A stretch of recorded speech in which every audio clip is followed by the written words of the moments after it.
The fact that we were able to get people to engage who had never or even contemplated attending such a seminar was our first step. The second step was the awareness that it brought to a lot of our staff. And thirdly was the result. We had 1,000 days, no lost time injuries. But Craig's mental resilience program was one of the major contributing factors for me. Helped me understand to be kinder to myself. I think it'll benefit me greatly towards my anxiety. It's changed how I think and certainly changed parts of my life. We found the course really, and I can't express this enough, and I'll say it one more time, really good. Most importantly, that I'm not alone. It will certainly help me process that a lot easier. I'm really quite grateful to get that understanding. Craig, who is very knowledgeable on this subject. So it's up to you, but I would recommend it. And I would say, be a man and just do it. The way I saw the numbers, the way I saw the people, and the way I saw the attitudes change, that's where it's at. Hi everyone, Craig Ball here. Thank you so much for attending this webinar, for signing up, registering, taking the first steps to seriously do something, to take action, hopefully to implement after our time together today, to do something about improving your mental health and increasing your levels of happiness. There's a lot to be said, there's a lot to go through, and a lot to be done. There's a lot of things out there as well. But what I'm going to be sharing with you today is the sum total, in many ways, of my philosophy. What's worked for me after all these years, over 20 years of working with clients, and what I've actually done. I haven't just been teaching something. I haven't just been getting other people to do it. I've actually put myself in the firing line, so to speak, into high pressure environments and tested and worked with myself and my own dealings with mental illness and other things to ensure that this works. I've modified it and I've made changes as I've gone. So what you'll be getting today started with some theory, some really basic, easy to implement stuff, and it still is, but it's been shaped and honed and worked through, if you like, to help me to get my flavor and what also works for my clients. So I'm really excited for you. But before we get into that, before we get to know each other a little bit better, I just want to acknowledge this slide you see behind you. It's incredibly humbling to get feedback like this, and hopefully you saw the show reel on the way in. But what it speaks to, hopefully, is the potential that you can achieve in your life as a result of coming out of this. Now, before we get into it, and there's a lot to cover, we've got a fair bit of time here together today. I'd like you to make sure that you have note, pen and paper, water, food, whatever you need to keep you going for our time together today. I'm really excited for you, but it's important that you set yourself up right. Have you got your phone on vibrate? Are you not expecting? You're making sure you're not expecting any major calls. Have you got everything, all distractions shut off? Because it's really important that you do in order to get the most out of what we're going to cover today. My gift for you for attending is a free ebook, Why Self-Esteem is a Joke and How to Overcome It. Now, I could send that to you now. I have a download link below, which I don't actually have in this section. And you can just download that and go see you later. But the reason I'm giving it to you at the end, and I'll email it to you after today, is because what we're going to be covering throughout will help that to make a lot more sense.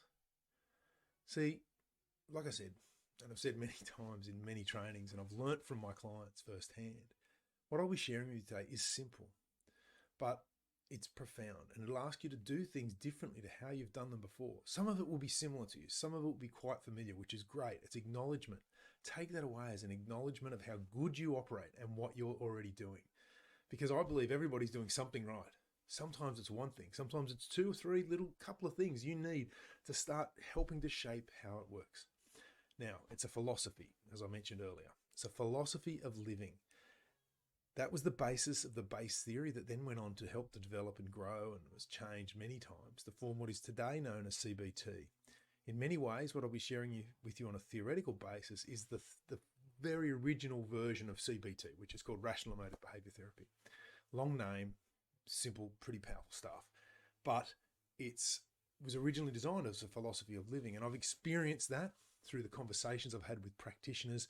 One individual in particular, who I often reference in these webinars, is a gentleman called Daniel Fryer. And in his book, The 4 Thoughts That F You Up, for those that don't like swearing, And you may notice I don't swear a lot in these webinars because I just, it's not a desire not to. It's just I choose not to. I just forget about it after a while and just end up not doing it. Try to be polite because sensitivities are important, I guess. But what he said in his book, The 4 Thoughts That F You Up, is, and usually I've got a copy here on my spare shelf, but I don't today. Suffice to say, great book, really important if you want to delve deeper into what we're going to be talking about today from the theoretical space. But one of the things that he shares in that book is that people often come to him. It's designed originally, REBT, Rational Emotive Behavior Therapy, was designed as a 6-week type of therapy.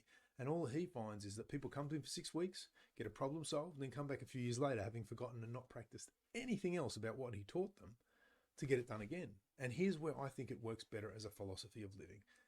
It's an approach, and I'll show you how that approach works. But one of the things that I teach is how to get people to work with it over time, over multiple modules, through a training type approach, so that you can embed that within yourself and help to change, shift, and create for yourself a new philosophy. Now, one of the great things about having a philosophy, which I think we all need to work on, is that you have one whether you realize it or not. It's your way of how you do things, how you look at the world. So glasses half full, glasses half empty type stuff. I get asked if I teach that stuff very often. Well, the glass is very much half full as far as I'm concerned. And we'll talk about optimism as well as we go.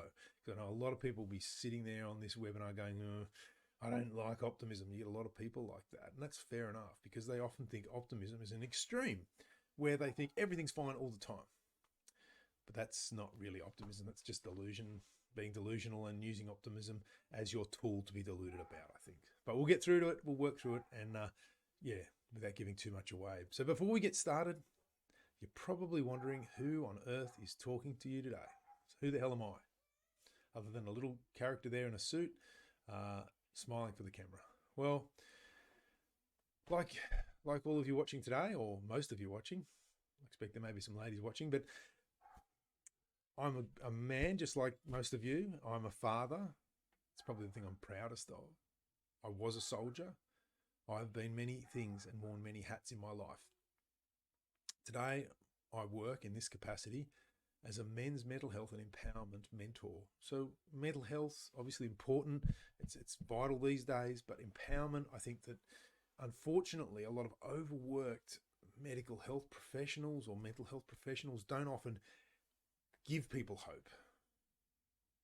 But I think empowerment is about giving people hope, helping them to see that they can take something away. And if you want to put that in a more scientific approach, particularly dealing with people with post-traumatic stress disorder, which I have chronic post-traumatic stress disorder.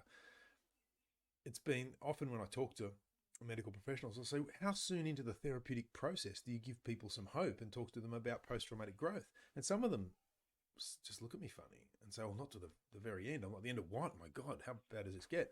But suffice to say, post-traumatic growth is possible, growing out of traumatic events. It's a natural human response. It's just that we don't understand that it's possible.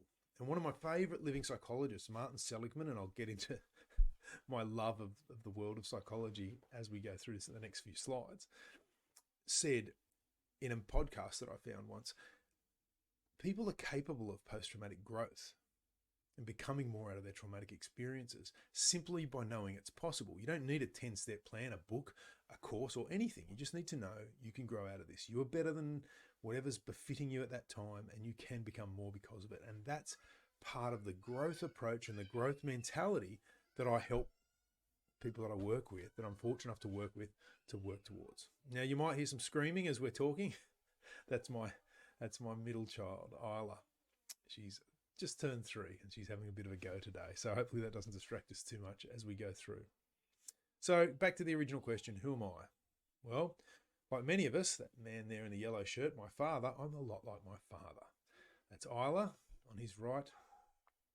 Harvey just in front of her in the foreground of the picture in his orange shirt, and my stepmother, Kester, on Dad's left. My father and I learned an awful lot. I've learned an awful lot from him, and he claims he's learned a lot from me, which is quite flattering as a son. But I've learned an awful lot from my father. I've learned how to be in many ways and how also not to be. The importance of working late, working hard to get things achieved and putting in the extra hours. The importance of wanting and striving for more. is another important fact that I learned from my father. But I've also learned how not to be. My father is very much, in some ways, conditioned from his upbringing with a strong Anglican Christian background, and he doesn't like to deviate from that at all, which speaks to the strength of the faith that's worked for him. But I also look at things differently, and sometimes I bring subjects and ideas to him. He says, "Well, son, I believe this." I'm like, but he then couples that by saying, "Well, you helped me to open my eyes about certain things." So we have a bit of fun. Suffice to say, I've learned a lot from him. But yeah, sometimes there's probably some things also not to be. My mother, I learned a lot from her. Unfortunately, she's been passed away now over 20 years. But one of the great lessons I took from her was that she always used to say to me, if someone tells you you can't do something, agree with them and do it anyway. Now, this speaks to a number of approaches in one small statement, and that is keeping people on side. Okay, as guys in our 20s, and if you're in your 20s, you'll be familiar with this if you haven't hit that already. You get to a point, a lot of guys in the 20s, where you just got to tell people. You got to get in their face and tell them when you think they're wrong, stupid, or any of those adjectives you can think of, or descriptive words you can think of, to explain people when they've pissed you off, upset you. And the reality is, we're going to see in this training today, is that you've chosen that response, just like you choose your responses to other things. However, my mother's words were like, don't need to tell them that they're wrong. You can agree with them. You can say, well, I can see what you're saying there. Go on, do it anyway. Because it's your life, not theirs. You don't need to have other people's rules, other people's limitations placed upon you to hold you back from living the best life you can possibly live. Now, that's one of the most inspiring things I've ever been taught from my mother. One of the other things, and you may need to watch this as we go through, my mother had a very dark sense of humour. Now, I spent 7.5 years in the regular army. I'll share with you a little bit more as we go. But in traumatic environments, in high pressure, difficult life and death environments, often dark sense of humours are what gets people through. And it was certainly the case for my military service. But my mother instilled this at me at a very young age. When I used to, at the end of a working day, I used to go up to her and go, "Mum, where's Dad? Where's Dad?" All under the age of 10. I can remember one day she got fed up with it and she said, "He's gone mad and the police have shot him." To which I was, the first time, I don't think I was too happy about that. Now, that speaks to me, it still makes me giggle to this day. You might think, what a horrible, terrible approach to parenting, but it's a dark sense of humour. Now, it was that my mother had that was instilled at me back then. So please, this is my people here. If there's something I say that's of a dark sense of human nature, please understand my conditioning. Thank you very much. The study of psychology. The study of psychology is something that's been profound and something I've loved and done and been part of me for so long, ever since I finished high school.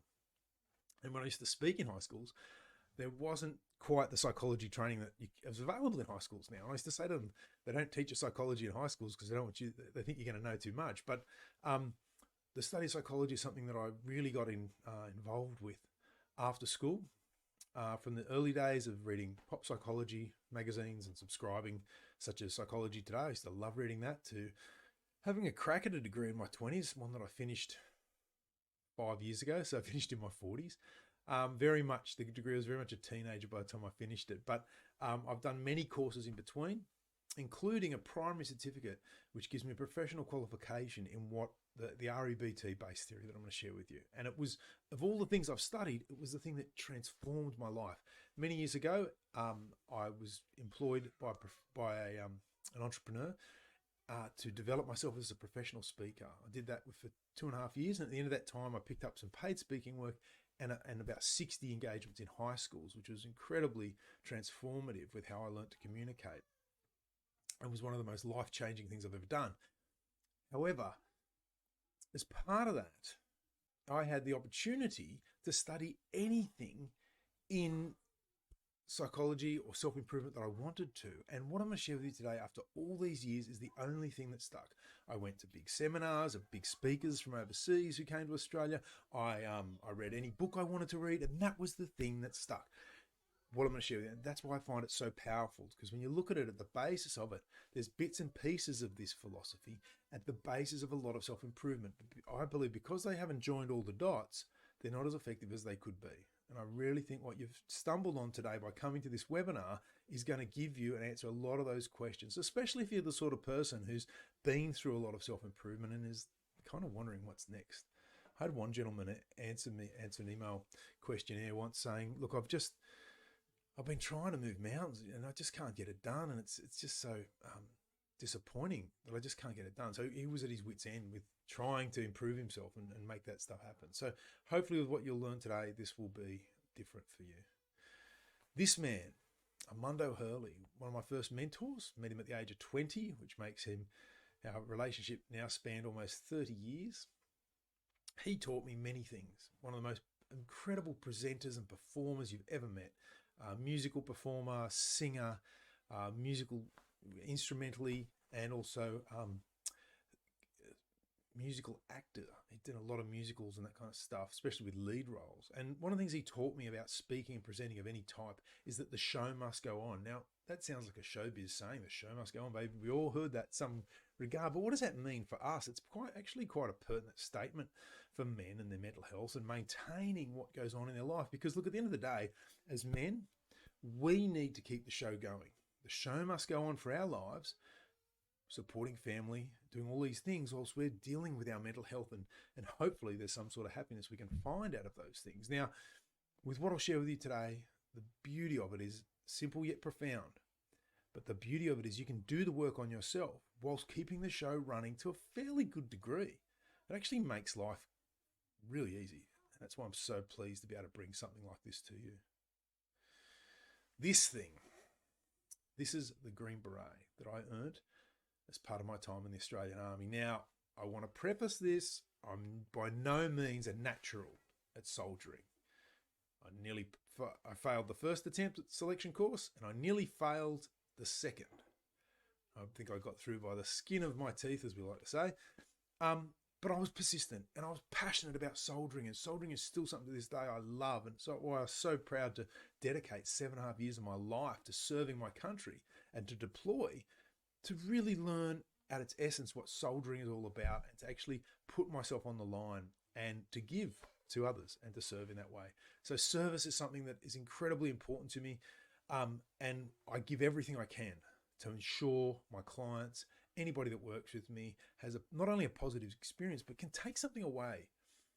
Okay, I'm dedicated to every one of you watching this webinar today to get something out of it, just as I was dedicated to my country. This is a lot to take away.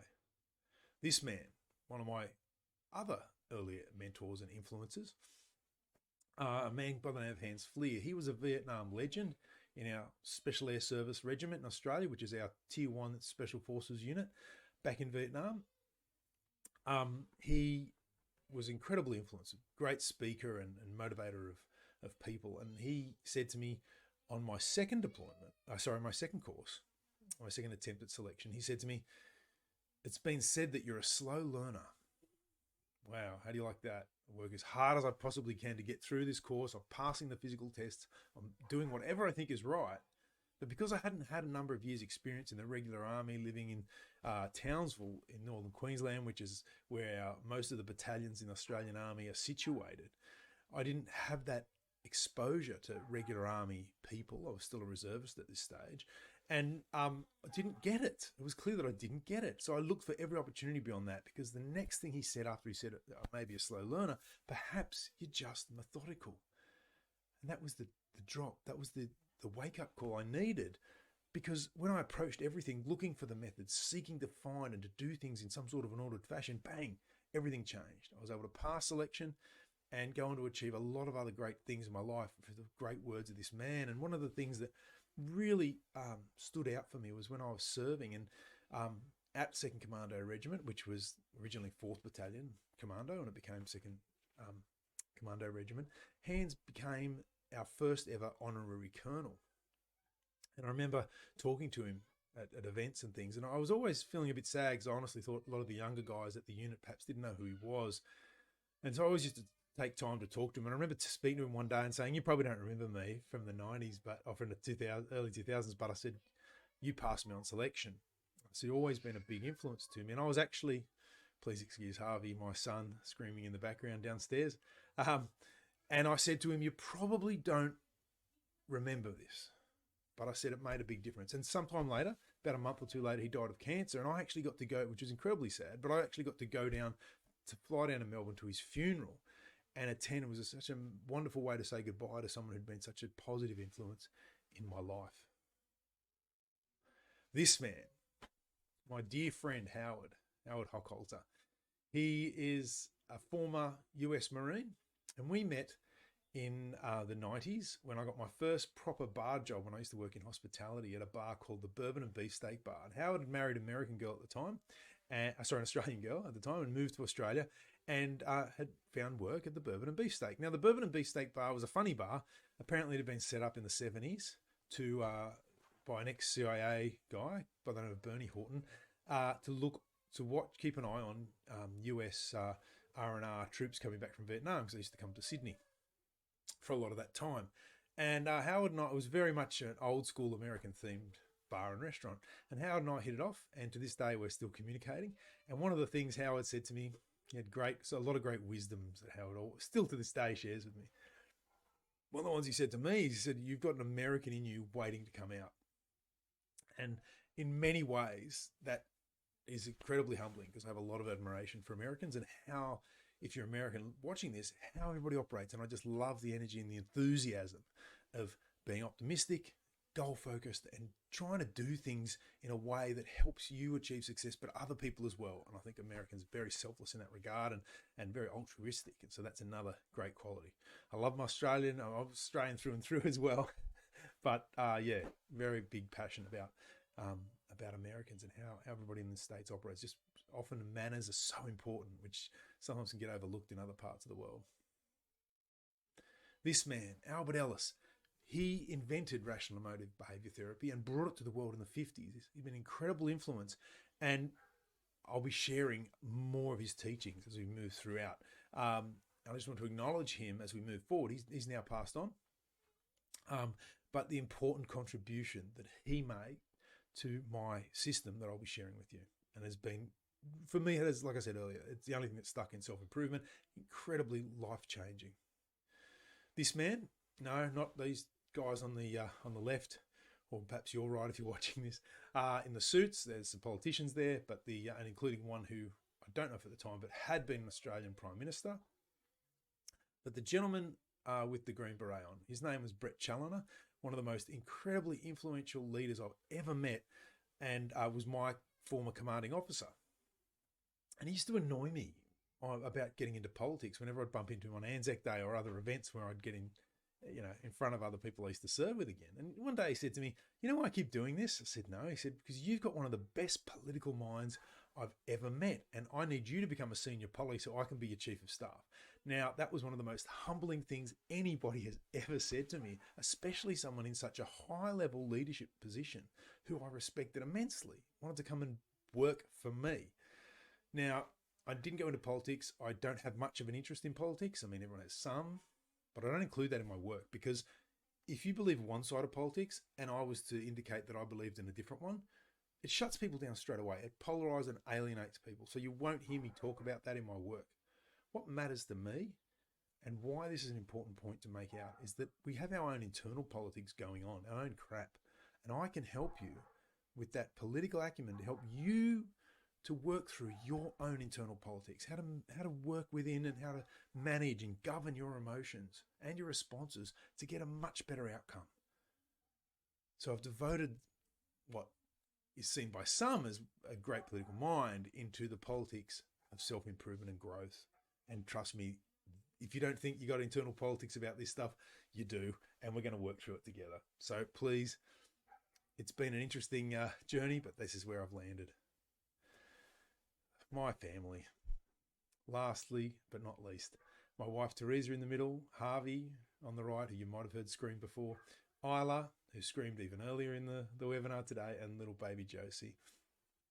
Harvey now is 5, Isla is 3, and Josie, as of our time together today, is 8.5 months. Teresa's the love of my life. She taught me how to love again, how to live, and it's always reminding me of the important things in life. And often that's just switching off and being a father and enjoying everything with life. So I want to acknowledge them today and thank them and help you to realize that of all the challenges you're having, I've probably had them too, or something similar. So let's continue. Before we get started, as always, I'd like to dedicate our time together today to some very important people in my life who are no longer with us. Pete Caff, Viv Hunt, Todd Chidgey, Ian Turner, Luke Hearn, and Brodie Page. Six mates that have committed suicide since I left defence. I want to dedicate this to them because it was them, their passing, that got me to where I am in front of you today. When Luke died, I presented them pretty much in order. When Luke passed, in the top left, top right with the shaved head, it was at that point, he was the fifth one to pass, that I realised I needed to use my powers or my skill set to help men everywhere to realise that it's okay. And my driving outcome is to do these guys justice and help prevent more people, more men, from taking a step too far and actually stepping back from the abyss. So with love and compassion, I stand before you today as part of this training, telling you that I love you, I care about you, and I plan to demonstrate that through my words and actions of our time today. So with respect, let's move on. So why men's mental health? Well, as we know, men today are facing a crisis. Okay, there's no secret of the fact that the suicide rate for men is 3 out of every 4, somewhere in that vicinity. Men need help. We are fearing too much and not living enough. One of the greatest fears is being shut out of your child's life. Fear of being shut down, to being closed down. And in situations where dads are separated from their kids, that can be very real. Or if you've got a particularly heated relationship, that can very much happen. We had I was at a Bucks party about a year or so ago for a friend of mine. And we were at the bar, and he's divorced. He has a wife, his ex-wife in a different state, and a son. And one of the guys who was sitting at the bar with said, "What's your biggest fear?" And this friend of mine got up and said, "Being shut out of my son's life." And it was too much for him, and he walked off. This is real. And I can only imagine how hard that must be to be in a situation like that. I often think about it with my kids. I think I would do anything to prevent that from happening. So please, I understand.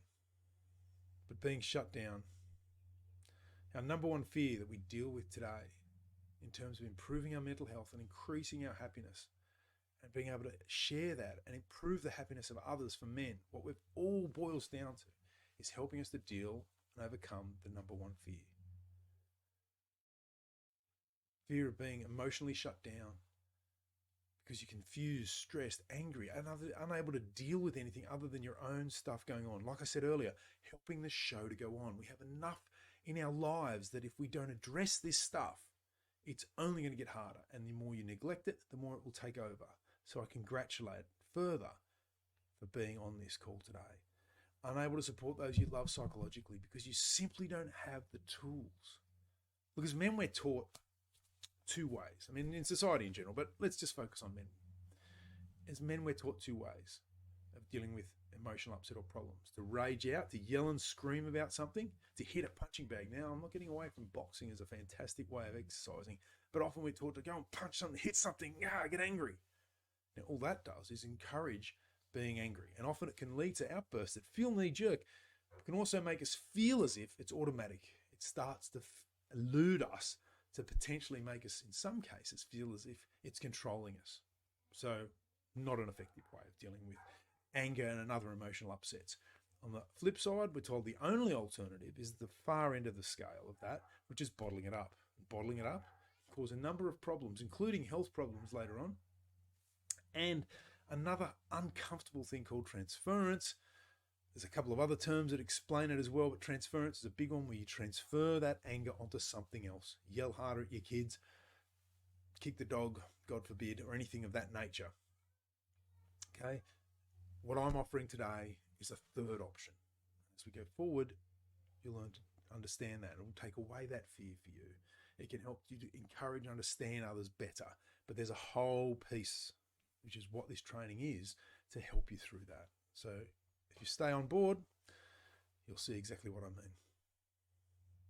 Having our emotions cancelled. Imagine that. But why empowerment? Now, I alluded to a little bit earlier. Why empowerment? Well, let's face it, without empowerment, an amazing opportunity is lost. When I work with people who open up and help them to see that they're getting better, the post-traumatic growth, being who you are, owning it, like that guy, owning it, sharing with mates. Now, that gentleman I had the privilege of working with in Afghanistan, that's me there in that last photo, in case you're wondering, I gave them hope. I had this amazing opportunity to work with them. Now, it's likely, and they knew it. They knew the reality. They may all be dead by now because the Taliban came over when we finished and took everything, unless they made it out to Pakistan or somewhere else. I only hope that they did. We've got to encourage one another. We've got to be open about that. Share the wins and acknowledge each other to help empower each other. Now, with what I'm going to share with you today, that's entirely possible. Not only that, it's about making choices and about helping us to respectfully to ourselves take responsibility. So what are some mentor pain solutions? This is a mentoring approach and a mentoring program. So what are some solutions for what's happening for us? Okay, how to think differently. All right, we're going to be looking at ways of thinking that are a little different to take on board, but it's not that hard, which is so good. Consider what you're doing, what to do more of. Okay, what are you doing well right now? What to do differently in order to open yourself up to success? Now, by success, I don't sell financial success. It's emotional, spiritual, well, depending on your outlook, the spirit of what you're doing, the energy for what you're doing, having more energy, but open yourself up successfully in terms of your relationship with yourself, your mental health, and your family. Okay, or the people that you care about, or the people you get to work with. Clarify how your upset occurs. Okay, understanding how that happens. It's vitally important. Understanding your problems better and how you upset, and learn how you upset yourself. So opening it up, working out what that is, seeing and learning how you do that. And then finishing that off by removing the negative energy. Remember I said there was a third option here. Okay, confront your problems, upsets, and frustrations. Become happier and more empowered to support others. Ultimately, I believe anybody on this webinar right now is an altruist to some degree.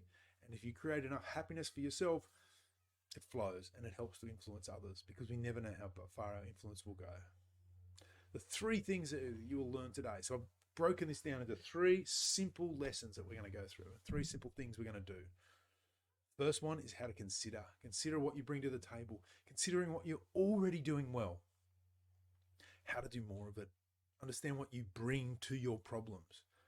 Because it's like the old saying, takes 2 to tango, takes you to tango, takes you and your problems. You and your approach, you and your philosophy, you and the things that you've been conditioned into you that you bring to the table. How to clarify, how to understand what's really upsetting you. I mean, we've all been accused, we all could have been accused of blaming others for our problems. I mean, we've all done it at some point. Stop pissing me off. We've all said that at some point. You ever get angry driving a car? We're going to talk about some great examples. Road rage is a classic for that. How to clarify that. What is actually occurring for you is probably not what you thought. And finally, how to confront.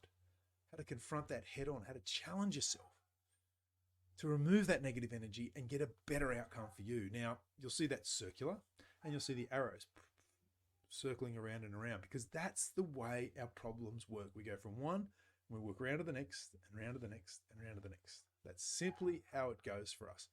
Hence why the way I've created this small little animation. But if you look at Clarify, you'll see there it says ABC. It's a chalkboard. We're going to do an ABC model. It's nice and simple. First 5 letters of the alphabet, A, B, C, D, E. You're going to love it. It's not that hard. This brings us to consider. Consider what's happening for you. Consider what you're bringing to your emotional upset, and consider ways of thinking to perhaps do things differently. I started when I was putting together this system many years ago.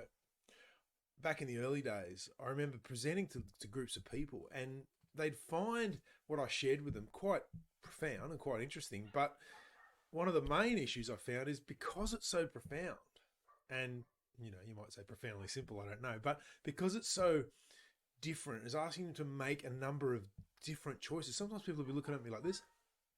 And I was like, hang on a sec, there's something here. So what I then decided to do, we need to start with some ideas to get us towards what we're trying to achieve, to warm you up, to get you in the zone.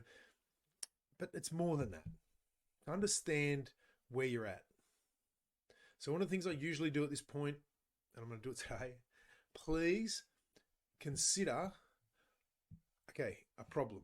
Okay, think about, now I know I asked for this earlier, possibly, certainly in the marketing, consider, bring with you a problem, something to consider that you want to work on as we go through this. If you haven't already thought of something, think of it now. Write something down, just the first thing that pops into your head, something that you would like to improve in your life, a way of thinking, how do you respond, what's your mental health like, what is an outcome you're looking to achieve with this? And then consider it in the context of what we're about to go through. You ready? Good. Consider. First thing I'd like you to consider as we go through this is be coachable. Now, you go to a lot of events, okay? If you come to this event, it's highly likely that you've been to others. And often they'll say, be coachable. Now, be coachable is a fun one because a lot of places, they really want you just to be compliant. They want you not to disagree with what they're going to say till the end. Take your problems outside. I have the reverse view. If you have a problem, I want to know about it. Send me an email, push into it. It's a little bit easy with an automated webinar, I suppose, but I want to be coachable. There's a few factors. There's 4 main factors that I think are going to help you make you more coachable. All right. The first is to specify your problems up front. Hence why I said to you, what do you want to work on? What's it going to help you? What are we going to work on? What's our subject matter we're dealing with here? Do you find you get too sad sometimes? Do you find you get a bit depressed? Do you find you get angry? Do you want to work on that? Do you want to be a better communicator? Do you want to communicate better with your kids, with your wife, with your girlfriend, with people in your life? You want to be more effective? You want to be more impactful? Whatever it is, specify something. But let's put it in sort of positive terms best as we can, or actionable steps. Okay, rather than just go, oh, I'm too much this, I'm too much that. You're not too much of anything. This is just an area of concern or an area that needs work. Think of it. Come up with something. Next, be open to the ABC model. I'm going to introduce an ABC model I alluded to just before. When I talked about, to clarify, okay, so this is sort of priming you a little bit, getting you ready, getting your mind in the right space. Accept responsibility. Now, most people, when you say accept responsibility, they'll go, I'm not to blame. Blame and responsibility are 2 ends of a spectrum. Responsibility empowers. Blame disempowers. Blame is hard to come back from. Blame is what you might call an absolutistic end state, which is a mouthful. It's an end state. It's an absolute. It is, you're damned, you're blamed, you're horrible, worthless, whatever that is. That's what blame does. Accepting responsibility empowers you. So what I want you to do is accept responsibility for your responses, because your emotions, what triggers you, getting triggered isn't necessarily your fault. What you actually do and respond is, it's up to you to do something better. It's like a guy called, that I follow, and I've been on his podcast once, Willie Beats Cancer. Willie OAM. He's an ex-army, Australian Army guy. Look him up, Willie Beats Cancer. He's fantastic. I heard him on an interview, and he said, was reviewing the whole, on a podcast, and was talking about the Are You OK movement. And I speak a lot on Are You OK days. I think it's a great idea, but we need to go further, as many of my clients tell me. What we're doing today is going further, and I'll show that to you as we go through what OK is and what it means in this section. But what Willie said with the whole it's okay not to be okay movement, I mean, it's a brand. You can buy clothing of it. Is that, yeah, that's fine, but he believes it's a bit of a cop-out. The guy's got brain cancer. He knows what it's all about, to be depressed about his problems. I think he speaks his truth. But not to use an overused term these days. But what he's getting at, okay, is it's our responsibility to fight to be not okay. It's on us, on every single one of us, to fight to be more than simply not okay. All right? It's up to us to find how that, so we're taking responsibility to do something that's going to benefit us. Not just saying, okay, I realize these emotions are my responsibility. It's a big difference to saying, I'm too emotional, I'm stupid, I'm worthless. No, you're not. Okay? Let's get away from that rubbish and go, I'm going to do something about it. I'm going to take the steps, and you're here and you've lasted this long, you're going to get something from it if you have. So thank you. Okay, share doubts, difficulties, and blocks to change. Now, remember I talked a second ago about being coachable and how a lot of self-improvement, they just want you to be compliant. Don't argue. I'm going to introduce some weird stuff and I don't want you to argue against it. No. Share doubts, difficulties, and blocks. What is it about this? Does it work? What I'm going to share with you? Is there a problem? Is it different to something you've learned in the past? Share that too. Now, the best way to interact with me after this, okay, you can send it to info@changeseminars.com, but I highly recommend you go on Facebook, go to my Facebook group, my free Facebook group. Men's Mental Health Transformation is the name of my Facebook group. Highly recommend you go there, join, and then bring up, say, look, I was on your webinar and this is what happened. This is what I thought, this is what I felt. I want it. I want the discourse. I want to work with you, and that's the best opportunity. That's my big forum to work with you guys. Okay, out of this, we're nearly 800 strong, and we're growing all the time. So that's my portal for you, if you like.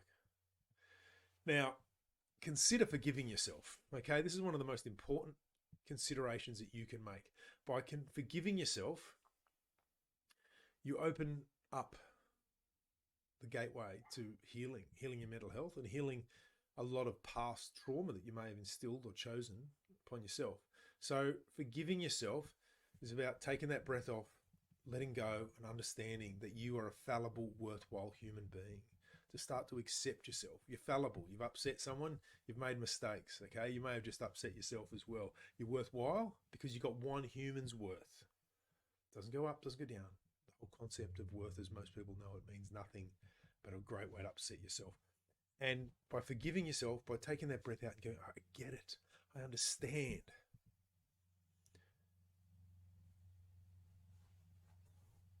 You'll start to make some significant differences. And if not, if you don't feel you can forgive yourself, what if?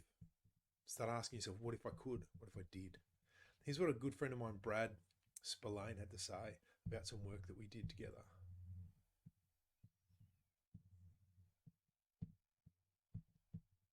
Help me understand to be kinder to myself. I think it'll benefit me greatly towards my anxiety, which tends to ruminate. Most importantly, that I'm not alone. It will certainly help me process that a lot easier. I'm really quite grateful to get that understanding. Thanks, Brad. It's incredibly humbling to work with him. Brad's a suicide survivor and runs the Men's Mental Health Show on Blue Mountains Radio. Fantastic podcast. I highly recommend you listen to it. He's a great guy, got a lot to give. Now, the benefits that could mean to you simply by stopping and forgiving yourself. I can remember in my 20s, I was beating myself up once about something I did when I was drinking or something. Something I did when I was drunk and silly. And I was carrying it around. I remember one night, back when I used to work hospitality, I was working in a bar and I was on a high pressure night. There's people everywhere. And this thing was hanging into my head and I just thought, God, just stop and forgive yourself. And when I did, it was like letting all the air out of a tire or a balloon. I just felt so much different. And it was a positive impact on me. And I was able to actually move through the high pressure situation I was in and get through the night of work so much easier. So just by taking that step, honestly, it's going to make a huge difference for you. You are enough. Everything you have is within you. Everything. Everything you need to be a success. Everything you need to get your mental health in a better place. And everything you need to become more or whatever it is you want out of life is within you. Sometimes you just need a little bit of guidance. I've certainly experienced that on the many courses and things that I've done over the years. I still, at the end of the day, feel like the same person. But it's what I'm prepared to do about it. And those people who brought that out in me meant that it was still within me. Now, if you're here thinking, not me, or whatever you want, whatever you do, start asking, what if I was enough? How would life change? How would I do things? You are enough. Every single one of you here today is enough. Everything is a choice. These are pretty simple ones to start with. You chose to be here. You chose to register for this event. You've chosen to come this far. I trust you'll stay to the end, but that's a choice as well. Your conditioning in life is a choice. Everything is a choice. Sometimes it's not as clear cut as a choice led me to this, Sometimes it's a series of bad choices that have led you to this spot. Sometimes that's what it is. Sometimes it's 50 choices, maybe more. Choosing to accept your conditioning, choosing to accept rules instilled on you from childhood that no longer serve you, guides you to bad choices. Choosing not to reject that and find a new way. What I'm asking you to do is start looking at those choices, reflecting on those choices, and start considering making new ones, ones that are only going to serve you better. Everything is a choice. Don't think so? It's up to you. Men are disturbed, not by things, but by the view which they take of them.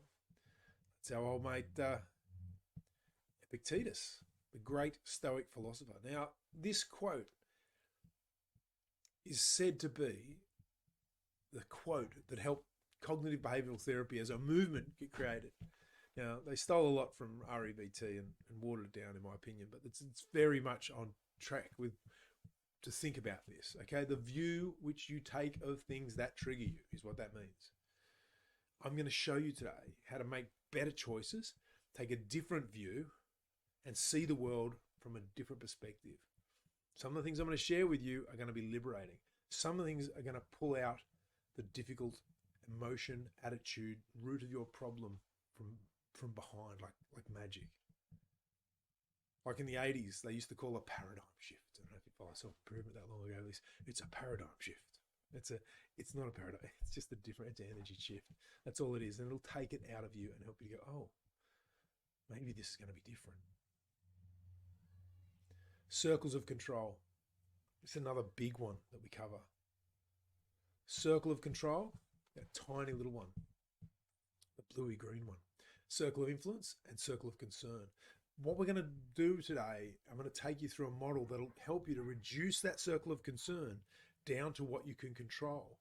Our circle of influence is broad. We never know how far this could go. I mean, here I am in Sydney, for example. You may be in another part of the world completely. And if something I say has an impact on you or an effect, my circle of influence has now gone so far that I'll never know by this one act. You'll never know. If your level of concern is out beyond that, my goodness, the average news article drive you bonkers. But, or cause you to have sleepless nights. World War III, who knows? But politics and world events aside, we need to be able to reduce that down. Now, you might remember the book. There's a book out, The Subtle Art of Not Giving an F. Yeah, F-bomb. Subtle Art of Not Giving a Stuff or giving a whatever. It's about reducing that down. You actually are concerned, but only by what you can control. And the thing about control is that there's 4 things that we can control. What we say, what we feel, what we think, and what we do. They're the only 4 things that we have control over. If you're a parent, you'll know you have very little control over the experiment of your parentage, over your children. You just do your best and try to affect those 4 small things. By focusing on them, as part of what we're doing today, it'll help to reduce that level of concern down and start to bring you on board with where we're going. Something to consider? Perhaps you will.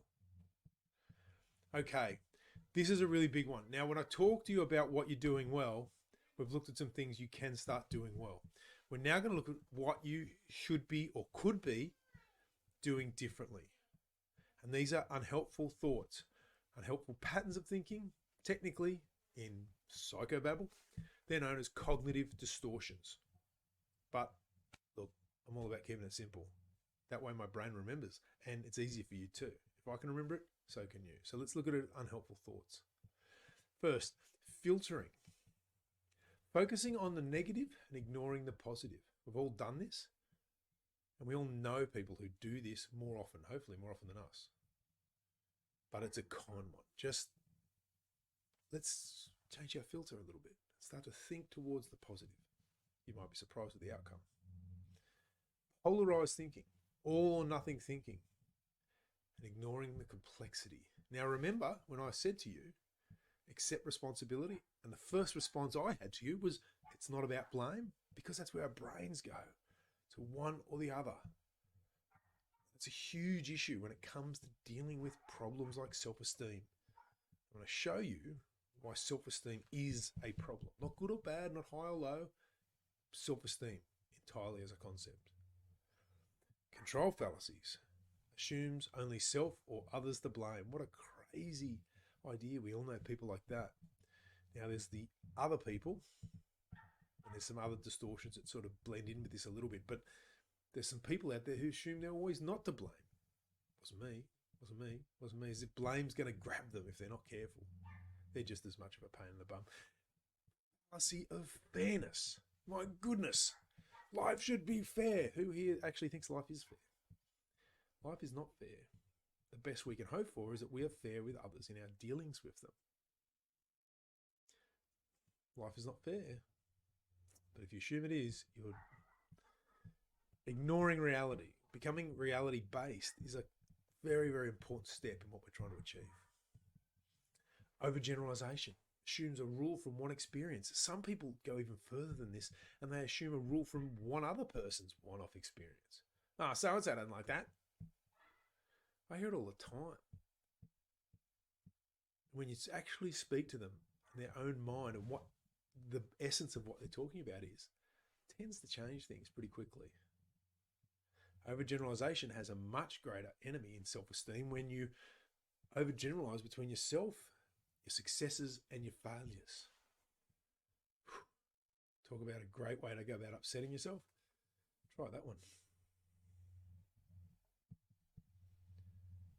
Always being right. Being wrong is unacceptable. Being right supersedes everything. I went to an event once and they spent the entire weekend trying to tell us about being right, which they called being authentic, which was about telling people what you didn't like about them. It really took away people's dignity and gave them this whole thing about being right. And I thought, gee, they should have a picture of a bloke on a desert island by himself, a tiny little speck of dirt in the middle of the ocean with his fist in the air, saying, at least I was being authentic. I'm wrong more often than I'm right. You may be too. I tell you what, I apologise to my kids a lot. Personalisation, always assuming yourself responsible. Another great way to tie yourself in knots. Jumping to conclusions, making assumptions based on little evidence. Once again, not too far away from the overgeneralisers. Conclusion jumpers. Blaming, assuming everybody else is at fault. It's the same as always being right and always looking for someone to, Global labelling, extreme generalisation. Self-esteem is a classic example of that. Beating yourself up, a stupid, worthless, horrible human being, when one little thing in over 1 billion things that could happen to you in your lifetime, at least by the age of 40, it's not only not helping you, it's not in any way accurate. And lastly, shoulds, holds tight to personal rules of behaviour and judges self or others if they are broken. These people should behave this way. I should be able to do this. You end up shooting all over yourself. I often ask successful people, do they judge themselves or judge others by the rules they set for themselves? And many of them say yes, to which I respond, you like pissing yourself off on a regular basis?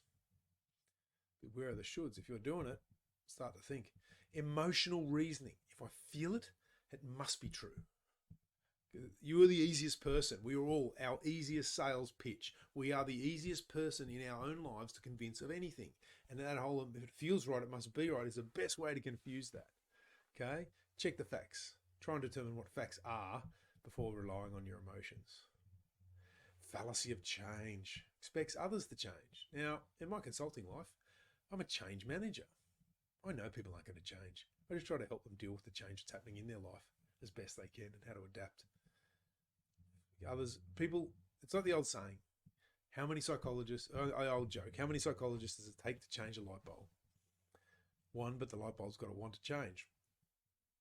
People have to want to change. A lot of people make significant changes. I'm asking you to think a little differently. That represents a change as well. So it may occur for you. It may take some time. And you need to know, you need to have the impetus to want to change.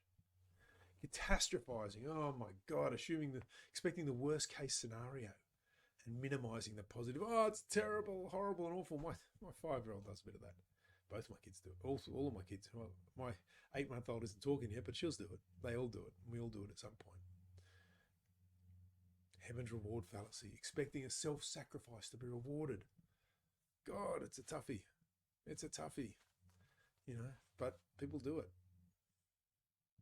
So, which unhelpful patterns of thinking are you committing?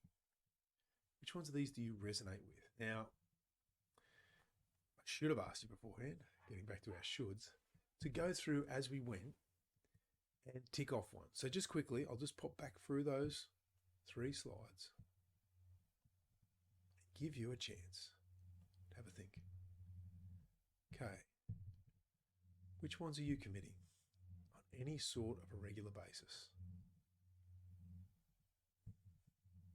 Hope that wasn't too fast. But just as we go, have a bit of a quick reflect. Okay, is there something that jumps out that you might be committing? There was a lot.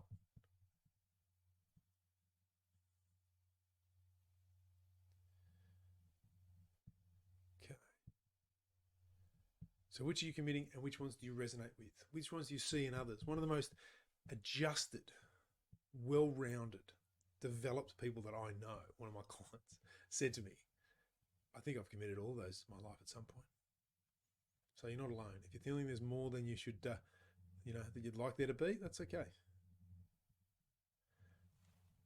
Accept yourself. Accept yourself because you can breathe. Accept yourself unconditionally because you can. Now, here's the problem with self-esteem. I started about it before. Self-esteem is a conditioned form of self-acceptance. If you've ever woken up in the morning and felt like crap for no reason at all, it's your self-esteem telling you that you're not worthy because you haven't achieved something.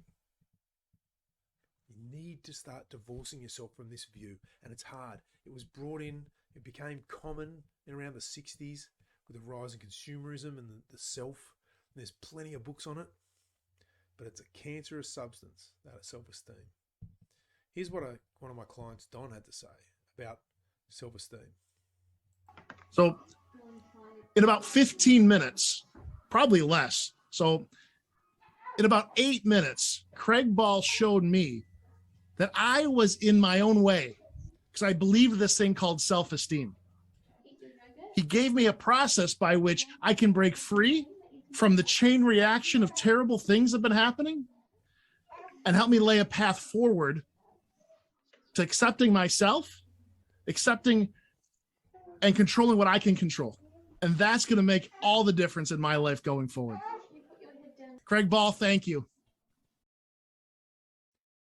It's great working with Don. He's a fantastic guy. And he didn't realize until I introduced him to this concept just how much it had been holding him back.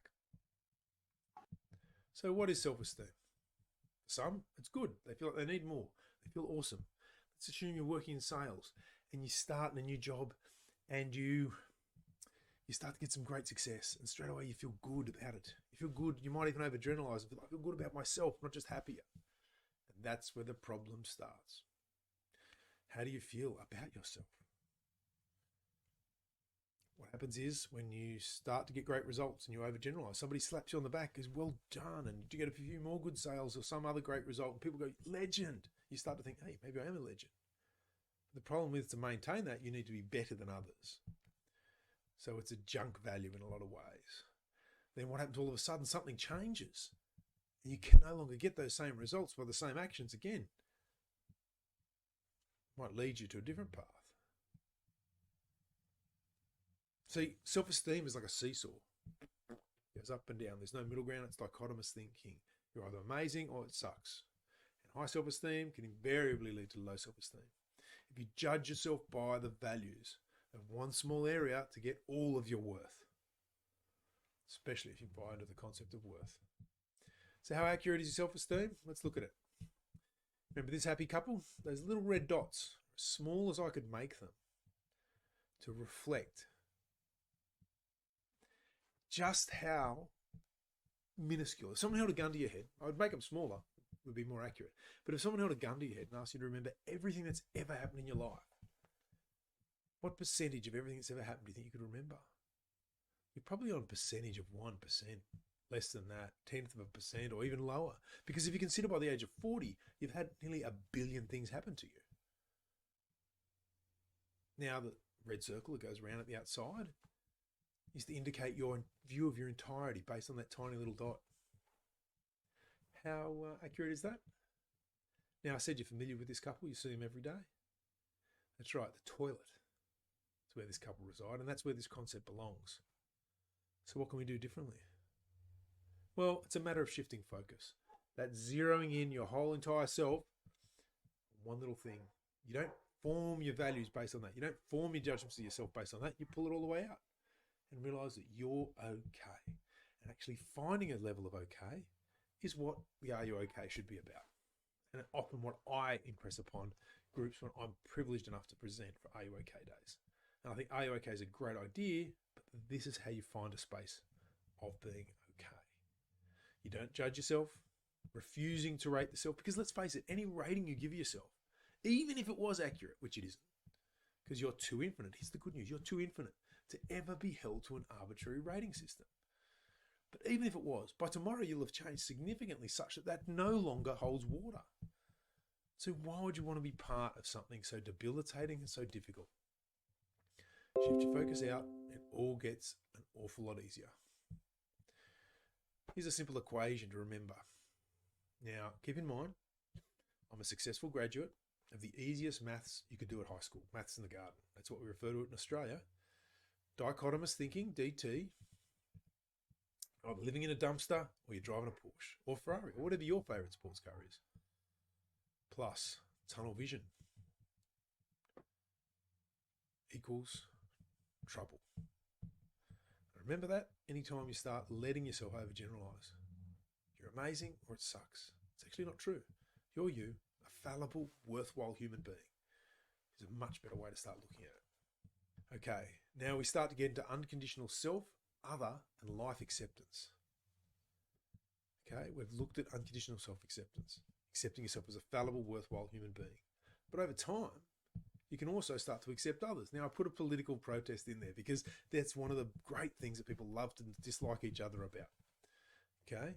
Now, accepting that other people are going to be the way that they are and that they're fallible, worthwhile human beings as well, even if only their mother could love them or their wife or somebody else, especially if you don't. And finally, unconditional acceptance of life.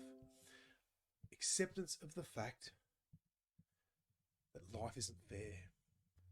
Now, when it comes to what you can get out of what I'm sharing with you, one of the great ways to consider what's happening for you is to consider how you get frustrated by things, to consider actually what's happening. So how to do that is, I'd like to share with you one of the bonuses from my course, which is how to go about dealing with frustration. And it's just the first part of this video, but it makes a number of claims and it helps to set you up for how you deal with things. So let's just play it and see what you think. Hey guys, so now we're getting into the hot seat. We're getting right to the point of this area that I hate. And for those of you who live in Sydney, those who want to know where this is, if you want to take yourself and frustrate the crap out of yourself, it's a little area called Glenmore Park. And I've hated this area for such a long time, and we're just heading into it now. So most areas, as you know, will have a nice straight roads. This area has turns and they go forever. And there's no real point to them as far as I can see. Okay, so at that point, I'm taking you through that process of things that upset you. What am I bringing to the party? What are my dislikes? And understanding that and how we go about dealing with that, we covered in the next modules. How we're going to explain it to ourselves. This brings us to clarify. Clarifying what occurs for you when faced with an emotional upset. That is, anything that's stressful in your life that could in any way possibly lead you to feel that whatever the trigger is has upset you. We're often guilty, don't really put a lot of stock in guilt tripping or the use of guilt on other people. I think it's a pretty horrible form of manipulation that we sometimes, due to our conditioning, use on ourselves, but we're often the ones that commit that erroneous pattern of thinking, if you like, that way of thinking that doesn't serve us, and that is blaming others for pissing us off, for making us angry, or whatever that is. And reality is that we've been triggered. Yeah, great. But we acknowledge and understand that. But whatever the response is to that is our choice. However, it happens so quick, especially if you're prone to getting angry and raging out, feeling you're getting back your sense of control. Pardon me. It feels as though that trigger has pissed us off. It feels as though sometimes it's quite knee-jerk. It happens so fast we couldn't possibly do anything differently. Or if you're prone to go the other way, bottle it up, it feels as though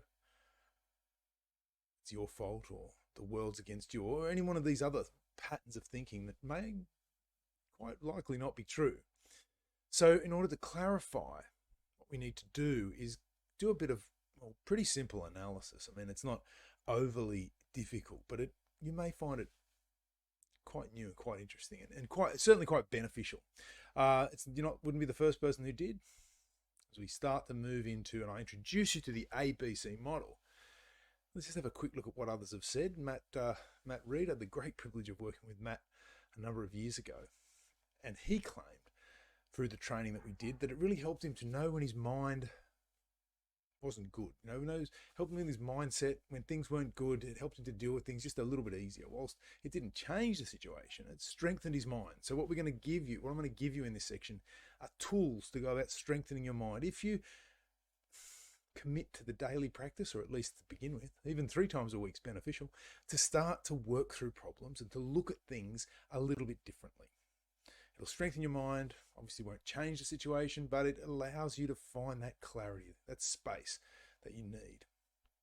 Matt shared this with me sometime after, a number of years after I stopped working with him. I had a great opportunity to come back. There was a critical incident, and I came back to the depot and was having a chat to a few people who were in some small way, at the very least, involved. And Matt seemed a lot happier than he'd been all those years ago. And he shared with me that he was going through a divorce at the time, and it just made all the difference. So I'm humbled that it was able to help him. If you're facing similar crises in your life, what we're going to go through right now is going to give you something to take away.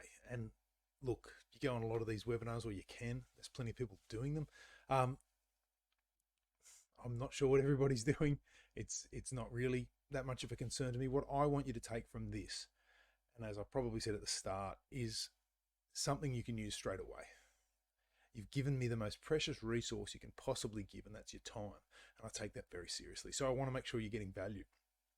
In addition, this will help dramatically move through. So getting that sense of clarity that you may not have, you may think you know how things are working, but this will help you do more than that. So you may recall one of the considerations at the start, and that was Epictetus, the quote from Epictetus: men are disturbed not by things, but by the views they take of them. This is where we delve right into it. We understand which emotions are upsetting us. Now, this leads us to our next question, our first question for this section, if you like.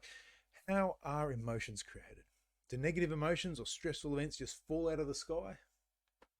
Hardly. How they're created is that they get triggered, don't they? Something has to happen. So you face some sort of activator or adversity. Okay, you might lose your job. You might hit some financial trouble. You might get cut off in traffic, if you want to take a more common example. But any one of a number of things can happen to trigger you or to activate those negative emotions. Now, we're familiar with what happens after we get triggered, aren't we? We're familiar with the consequence. All right, so neither of these two things in our model that we're going to go through right now are considered keys, because we already know what they are. We get triggered by something, we get activated, we face some adversity, some difficulty, we hit a setback, and we react, don't we? And like I said before, sometimes it happens so quick, we don't really know what actually causes it. It's so easy to think, and for some of us it's a very firm belief, that it's whatever triggered us is what's to blame. So typically, consequences come in 2 types. Theoretically, there's 3 types. There's thoughts, feelings, and behavior. But thoughts and feelings are so closely related. As you think, as you feel, they're integrated. It's just as easy just to cut it to 2 for you and look at 2 consequences. We feel something and we do something. So we get a feeling, we might get angry, and then we might yell and scream about it, for an example. However, the one thing that we're missing, or that we don't acknowledge in this situation, is a belief. Now, you might believe that whatever triggered you should be the victim of your rage, or the consequence of your rage, and you should be damn proud and damn right just getting in that person, that thing's face, whatever that is. And that might have been the way you've always operated. That's not the type of belief I'm talking about. The belief I'm talking about is the belief that has been triggered to lead to that consequence. The way, to give you clarity around that, we need to understand what these beliefs are. Now, there's 3 types of beliefs that we can have. They stem, like everything else, in REBT, rational emotive behavior therapy, philosophy, whatever you want to call it. There's 3 types of beliefs. Now, we all have preferences. We all have rational preferences, that we'd all prefer things go our way. We'd all prefer that other people treat us with respect, and we'd all prefer that our efforts achieve at least some degree of success. Now, when they get triggered, they become irrational, or what's called a must belief. It must occur. This mustn't happen to me. All these sorts of demands come with it. And here's what they are. They're beliefs about self. We prefer our efforts at least achieve some degree of success. Okay, our next one is about others. We prefer that other people treat us with respect. Now, I know that there's a lot of people out there who quite happily pay a lot of money to be disrespected. But this is not a seminar about that, a webinar about that kind of thing. Suffice to say, when we feel significantly disrespected, whether it's real or imagined, those beliefs about other people being worthless, horrible human beings, where it may not be the case, is often how we lead ourselves down the garden path of what we think is happening. And when it happens, like I said, it happens so fast, you often can't really tell. Or the circumstances, the tidal wave might be crashing down on your house. So let's have a look at how those look. How does this work? So if we break it down in an ABC model, now we can't really look at it easily in a linear fashion. By that I mean you can't easily look at it from A to B to C. You know what A is and you know what C is. Okay, so what you need to do is identify the activator or trigger, the thing that's giving you adverse circumstance, the adversity in your life that's leading to this consequence, that's causing you to be upset and angry about whatever that is. So we're going to forget about B for just a minute and just look at A and C. Now, I filled this out for you. These are actually included in my book, How Reclaim Your Power. I'll just show you a copy right now. I actually took these sheets. There it is there. And if you're interested in getting yourself a copy of that, I'll mention that towards the end of our time together today. It's not very expensive. It's my life's work's only 150 pages, but it encapsulates so much of what we talk about here today. And so I've taken these from these guides here. And so if we just look at a simple, common, for fairly everyday way of being triggered. So your activator is getting cut off in traffic. You get angry, you might get frustrated.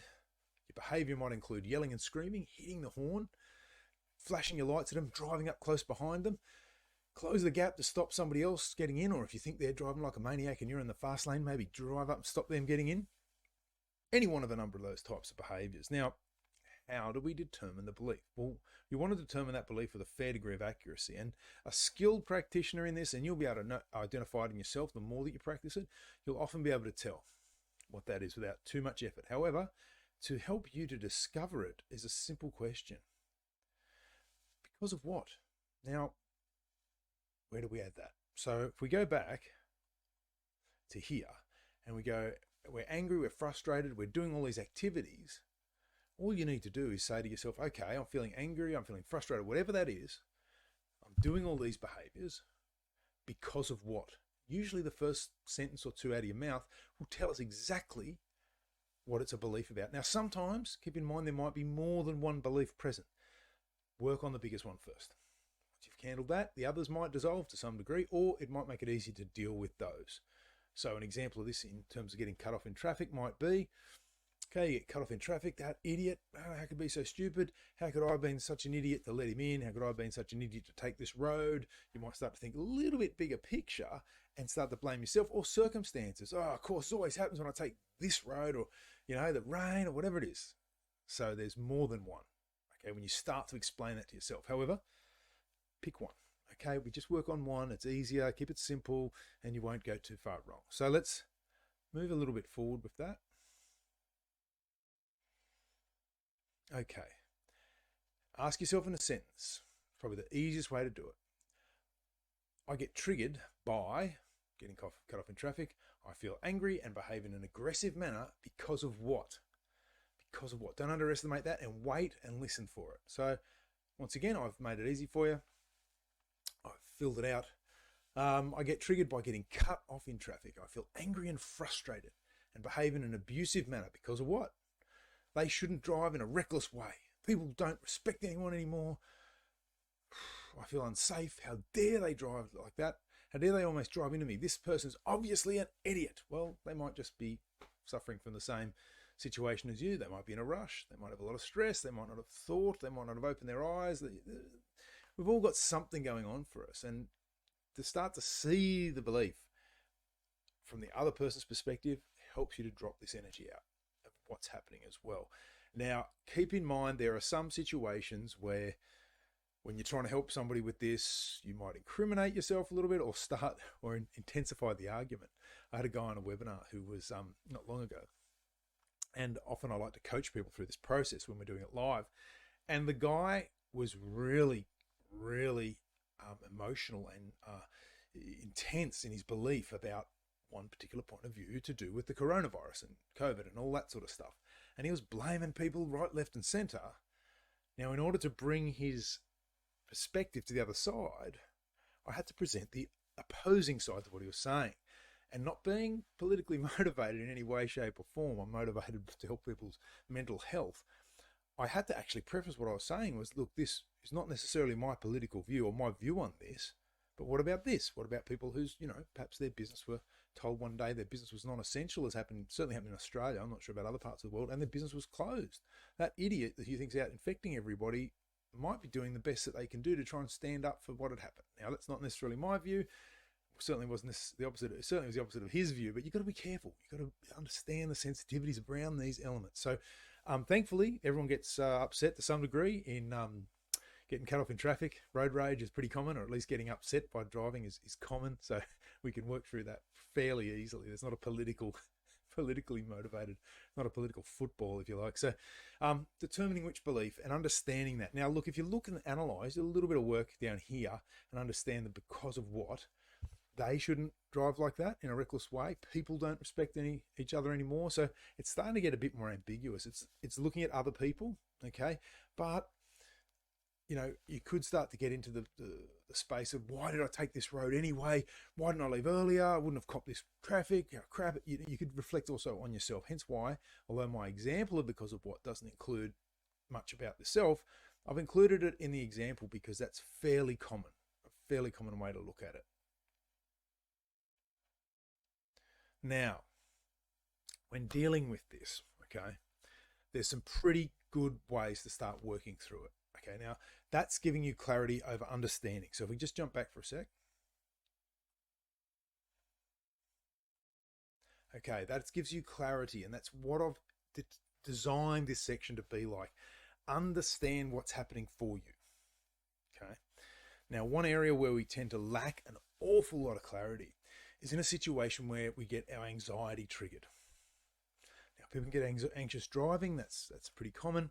But people can also get anxiety triggered by a number of ways. And if you're a parent watching this, I used to get triggered like crazy with the kids screaming.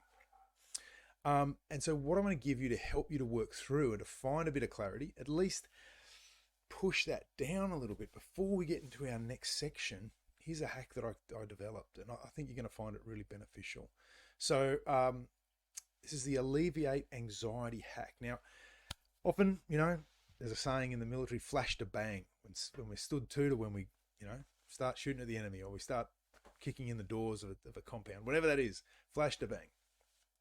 the anxiety, when that really cooks off. And if you've experienced anxiety in any sort of way, shape, or form, I'm not sure if I've shared this already, but I've got a diagnosis of generalized anxiety disorder. But it can be common for parents. You know, you got a lot on your mind. You might be trying to drop the kids off at school before you get to work, and they're screaming and taking all day, and you can really grind you up and really get quite anxious. Or at least, if you don't identify it as anxiety, if you reflect on your responses, they could very easily be considered anxious type responses. Sometimes, as the case was with me, discovering and working through my anxiety, sometimes I wasn't 100% conscious of feeling anxiety, but my responses would have indicated that. So there's a number of ways that your anxiety can manifest. So I developed this hack. Now, the purpose of this hack is not going to solve your anxiety forever.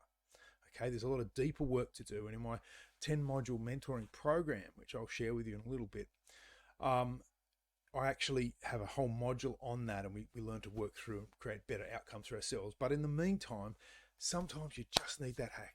Sometimes you just need to get a bit of clarity. And when the anxiety is up, you just need to wind it down sufficiently just to get yourself through that moment. So this is another method of clarification. Now, the anxiety hack is really about replacing unhealthy negative emotions with healthy negative emotions. Now, what am I talking about?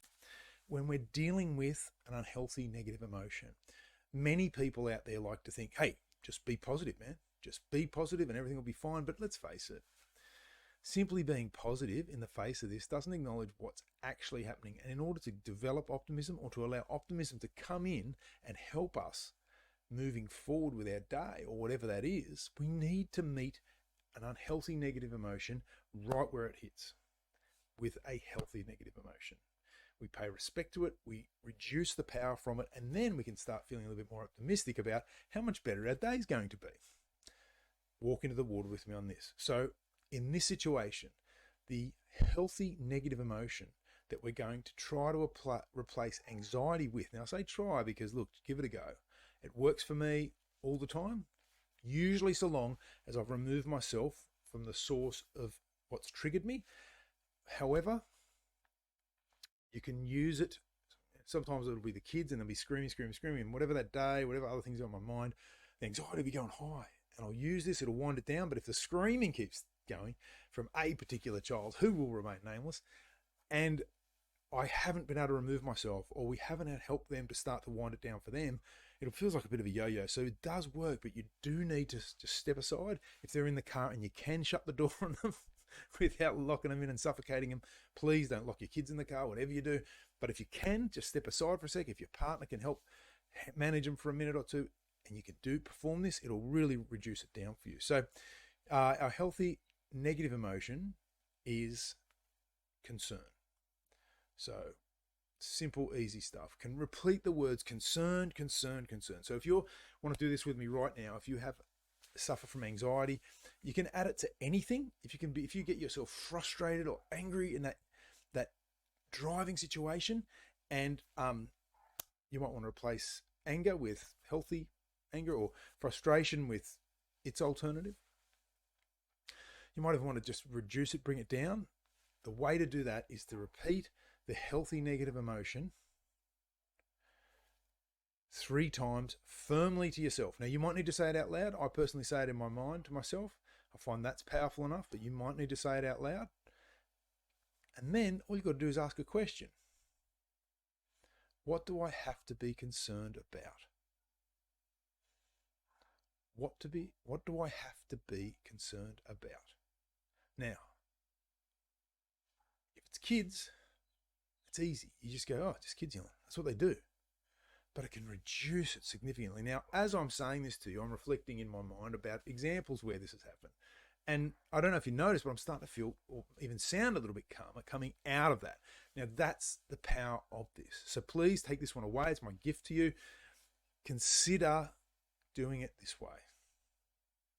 Okay? Frustration. You can do it with frustration. Healthy, negative emotion for frustration. The negative emotion for anger would be healthy anger. Anger versus healthy aversion. So frustration form anger as well.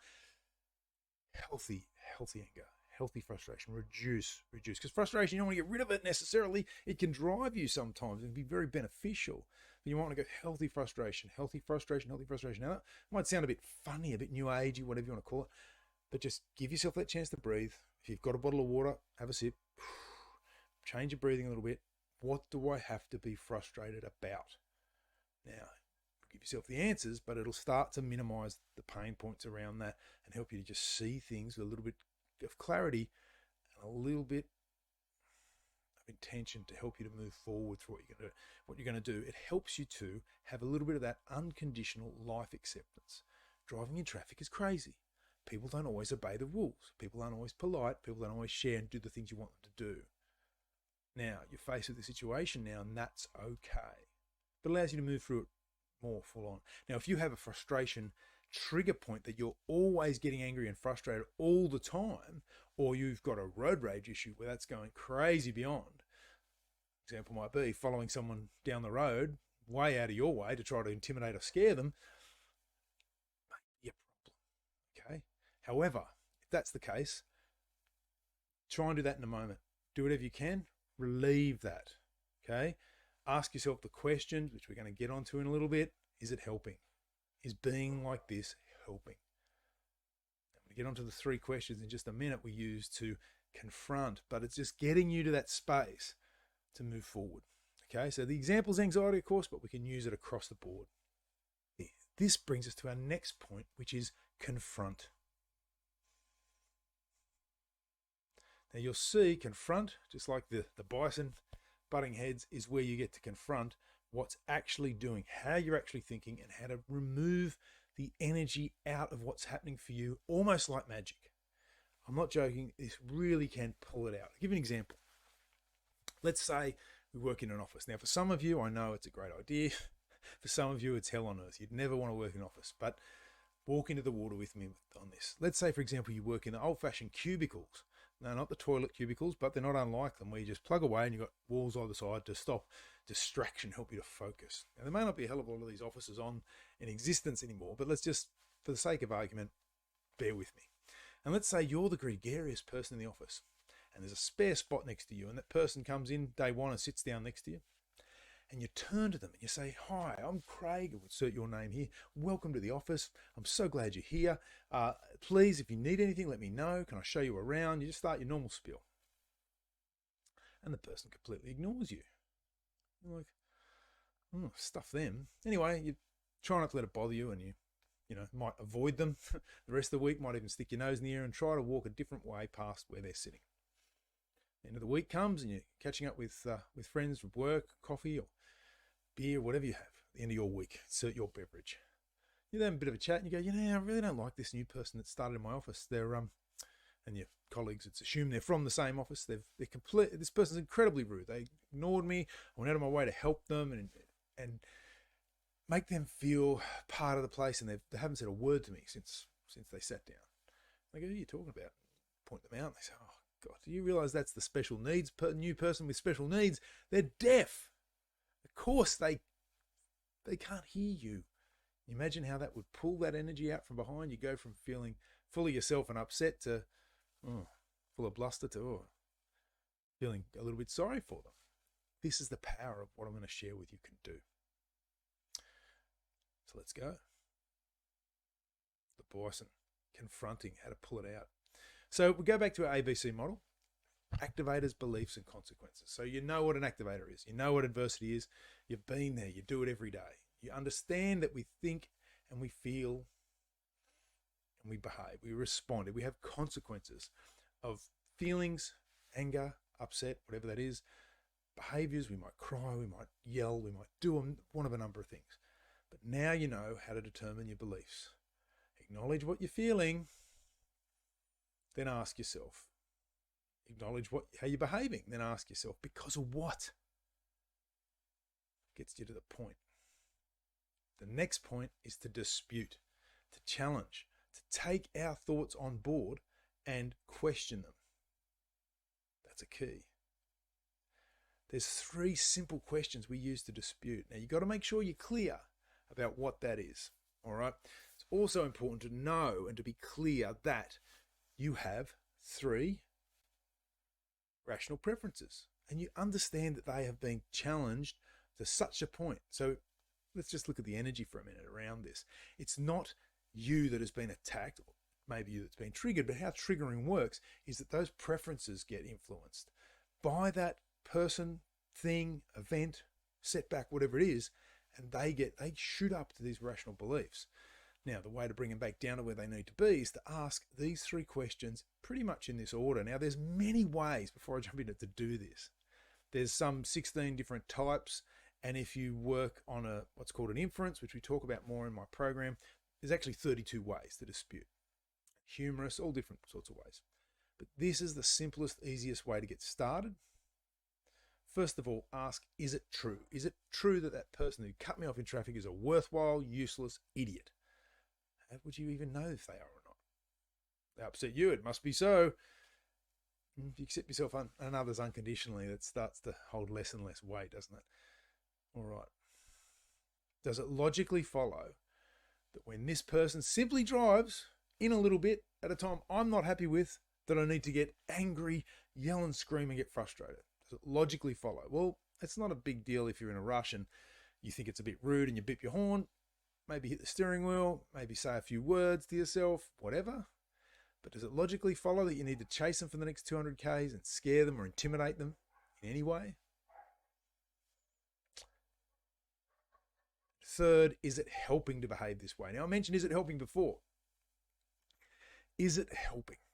Now, if you start to answer no to any of these or go, I'm not 100% sure on this one, it's highly likely that you're walking into the water with this and you're starting to see the benefits. So remember, take the time and ask the questions, because it's by asking the questions, by challenging it out. Now, as one of my clients said to me once, he said, do you mean in the moment I can do this? Well, until you learn to do it in the moment, and you can learn to do it in the moment. See, I had a teacher when I was a kid. Now, I don't know if you heard the dogs in the background. I've got some crazy neighbours. Dogs going mental. I've got the external background sound turned down on the studio that I'm using, but sometimes it gets through. And it reminded me of this situation. When I was in very early school, I think it was just out of kindergarten, year 1, I had a teacher called Mrs. Van Egler. And Mrs. Van Egler used to say, you know, we're not like dogs. And I was quite relieved to that. But she said the difference between humans and dogs, but this was her big one, was that if you accidentally kick the average dog, they'll bark or they'll yelp. Sometimes they'll even swing around and try and bite you. Humans have this cognitive, she can refer to as cognitive space, but she said they have this space where they're capable of thinking before responding. The more you exercise that space, the more you try to find it through this version of analysis, challenging and clarifying and confronting and considering your natural responses or your regular type of responses that you have. By considering all those and going through these motions, you tend to expand that more and more. And often you have to debrief afterwards and go, and usually as soon after as you can, go, okay, what happened there? What was my trigger? I thought, I felt, I believed. What was my belief about that? Do I still hold this belief? Okay, great. Am I still dealing with this? Am I having trouble with it? Feel I'm going to have to go and apologize soon? Probably. Okay, is it true that I had to get upset by that? No. Is that true that that person was a worthless, useless human being? Is it true that I'm a useless human being for saying that? No, because I consider myself to be a fallible, worthwhile human being, just as they are. Okay. Does it logically follow that I need to respond that way? No. Would the polite thing now be to go and apologize? Yes. Is it a loss of face? No. It's simply being polite. And is it helping that I act this way in these situations? Well, no. But there's no need to beat myself up and blame myself. I can just take the time, deprogram, de-stress from it, and in a rational space, move forward. Now, this can be used in your entire life, every situation where there's a difficulty or a challenge, especially dealing with a difficult person. You can then, once you've done this series of questions, get to the point where you can simply say to yourself, is this working? Is this not working? Do I have to make a change? Can I stay in this situation? Can I keep living this way? Can I keep working with this person? And to make that empowered choice, once you've removed all that energy from it, giving yourself all that relief, is one of the most empowered things that you can do. Okay, how do you challenge?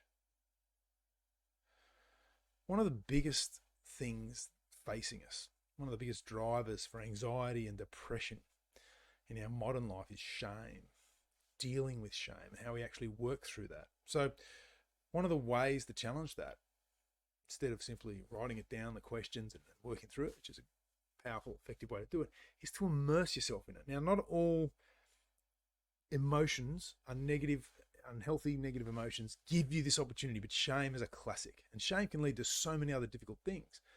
Now, one of the great ways to go about challenging it is through what's called a shame attack exercise. Now, keep in mind, you've got to have down, it really helps to have down what I've already shared with you, okay? Now, this is an excerpt, once again, also, as one of my bonuses for you. This is an excerpt out of my edited version, of course, out of my online program. It's 10 modules. There's 12 months access, and there's one Zoom chat, Q&A coaching session every 2 weeks. That means if you're in the program, you have the potential for 26 sessions with me. It's a good deal, considering that most people, 80% of people who join a program like this don't even show up. Here's some of the benefits you can do. A shame attack exercise. Let me show you exactly what happened. And there he goes. This is me skipping down the high street. And look, it's a lot of fun to do, but it's actually really liberating. Mind you, the people of Penrith are probably used to this behaviour. Now, I'm a bit out of breath from that, and maybe I was going as fast as I could to get it over with. Beside the point, it's about getting in the zone. So that's just another example of what I encourage you to do, and actually one of the homework versions to do that. But to give you that to take away, go and do something you would find embarrassing or that would have other people cringe. Once you know how to remove the negative energy out of it, once you know how to challenge as you currently do, it makes all the difference because you work through that as you're doing it. It's a natural occurrence for you. Now, it's often said that becoming rational is easy enough for us to do, but being irrational in the first instance is almost human nature. How we work through it is up to us, but this is one of the critical ways to go about doing it. So if we go back to our disputation approach, immersing and removing all that from us, and look, there's a whole bunch of ways I cover off in my book about shame attack exercises and similar activities to go about removing that from you. There's a really good one I mentioned, frustration, before. There's a really good one called frustration tolerance task, where you immerse yourself in something frustrating to work through the questions, as I said, and to learn to deal with frustration.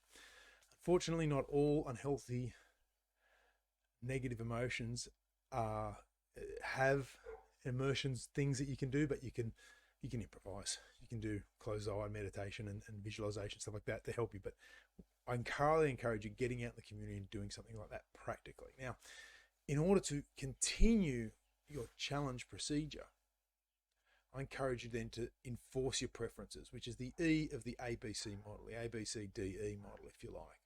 Now, you do this by remembering that, of course, you'd prefer that people didn't cut you off in traffic. So it's acknowledging those rational preferences that you have, understand and bring yourself back to that, and it really helps to smooth things out and to move off into the day or into the night feeling better, accepting reality. And getting you to that acceptance of reality is one of the most powerful ways to go about making significant changes, and really helps to round out what I've been sharing with you so far today. So a way to talk yourself through that is what's written here. Of course, you'd prefer that people didn't cut you off in traffic and lead you to believe that they're somehow attempting on purpose to disrespect me, but they do. And as long as I choose to respond in better and more helpful ways to the situation, I can deal with it effectively. Now, whilst I prefer people didn't cut me off in traffic, it happens. And whilst ever I drive, the reality is that it could and does happen. And I better get used to it, as it makes getting upset by it makes as much sense as being pissed off by the rain. So that's just an example of how you could write out you're enforcing your preferences. Now, journalizing this through this type of activity is really powerful. And I'll give out, and in the book, I've got a, and I can share with you the URL at the end if you like. I can put it in the section at the bottom, is a way of getting all these handouts to help you work through this. You don't need to go about reinventing the wheel. short. But if you buy the book, you'll get all that detailed information. There's a QR code that helps you to do that. Now, helping to reduce the emotional impact gives you that, not only that space, but can be literally life-changing. And here's an example of one of my clients, George, and what he had to say about that. As a business owner, I was struggling with the feelings and emotions that came about from losing several rather large clients. I was hiding in my office and drawing a direct link from what happened to my feelings and emotions about what happened.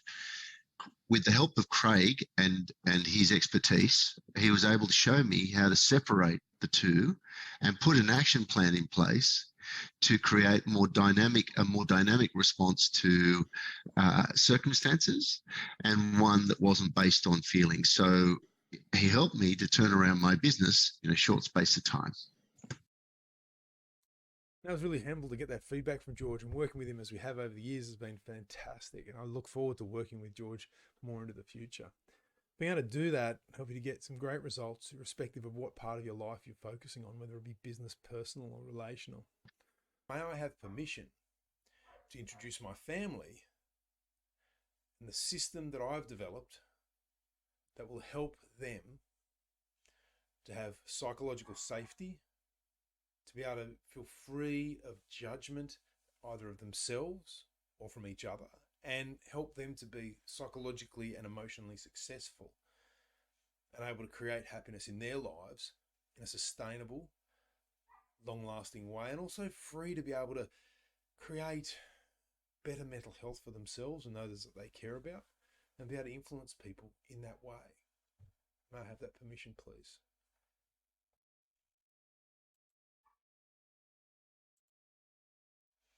First of all, I have Harvey, my son. He's 5. He's our eldest.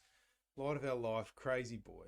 We often share with him when he's done something that's a bit naughty or whatever, that this is not you. You are not your behaviors. These are just simply things that you do. And so how we work through that is helping him to separate himself, to understand the reality of that. One of the great ways this gets fed back is whenever I apologize to him for maybe being a bit enthusiastic or a bit full on at times. He often says, "It's okay, Daddy, it's not your fault." We don't play the blame game. We just work through trying to get better behaviors. It doesn't mean we don't discipline in any way less. It's just our approach that we start with, and it makes everything else follow from there. Our middle child, Isla, is now 3 years old, a little bit younger in that picture as well. Little light of our life, we teach her unconditional self-acceptance and unconditional love. And similarly, in the way that we work with Harvey, we teach her that these things are not her, they are simply behaviors that she has, and it has an incredible effect. My wife, Teresa, with our two youngest, our youngest though, our two children, our youngest now, we have 3, who you'll meet in a minute, is Josie, who's now 8 months old. But Teresa, I use the system with my family all the time. Teresa had a great example not long ago when she first fell pregnant with Josie, who you're about to meet. And 2 of her friends, in the lead up to her falling pregnant, had miscarriages. And Teresa started to feel guilty because of this, because she was having a healthy pregnancy. And thankfully she ended up having a healthy baby. But part of that, those cognitive distortions, those things that we can carry around with us, include that holding some guilt. It's almost like the heavens reward fallacy in a way, feeling as if we're being more genuine, or, people have to use terms like authentic, but if we're being more, we're carrying the can a little bit for our friends, it makes it feel more real. And just through a bit of basic questioning, I got to the bottom of that, and with her, and I said, does it actually make it feel more real? You feel you're being more sympathetic or something to them? She said, yes, it does. I said, but is that helping? She said, well, no, it's not. It feels crap. And I was like, well, do you need to continue doing it to be a good friend? She said, no. And that was able to help her. Just that simple question to help find that realization. And that was really just working through some considerations before getting into the deeper body of the work of my system. And when she raised that with her friends, they were like, look, we'd hate to think that you feel guilty for what happened to us. So are very very powerful, even just in some preliminary stuff. Finally, a little Josie. She's now, as I said, 8 months old, and she's the light of our lives. And we're thinking about getting her a crash helmet because she keeps falling on her head. But she's an amazing child, and she's unstoppable. And she's very much like Harvey in terms of temperament, unstoppable, total energy. It's going to be really funny to see how they develop together, as they're quite close. Not that Harvey and Isla and everyone in Isla aren't, but it's just they seem a little bit too close. It's kindred spirits, despite being either ends of the three. What I'd like to introduce to you now is my book and the system as it all fits together.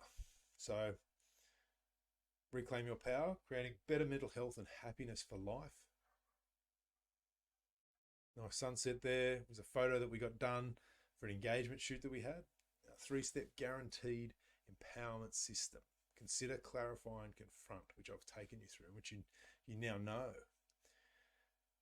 And that, of course, was our former dog, Rocky, who unfortunately we had to have put down because he nipped Harvey across the eye, and it was a very sad day for us. Real shame. Dogs are probably the best psychologists you'll ever have, and I'm proud to say we're about to get another dog, which can carry on that therapeutic healing that you can only get from animals. The back cover.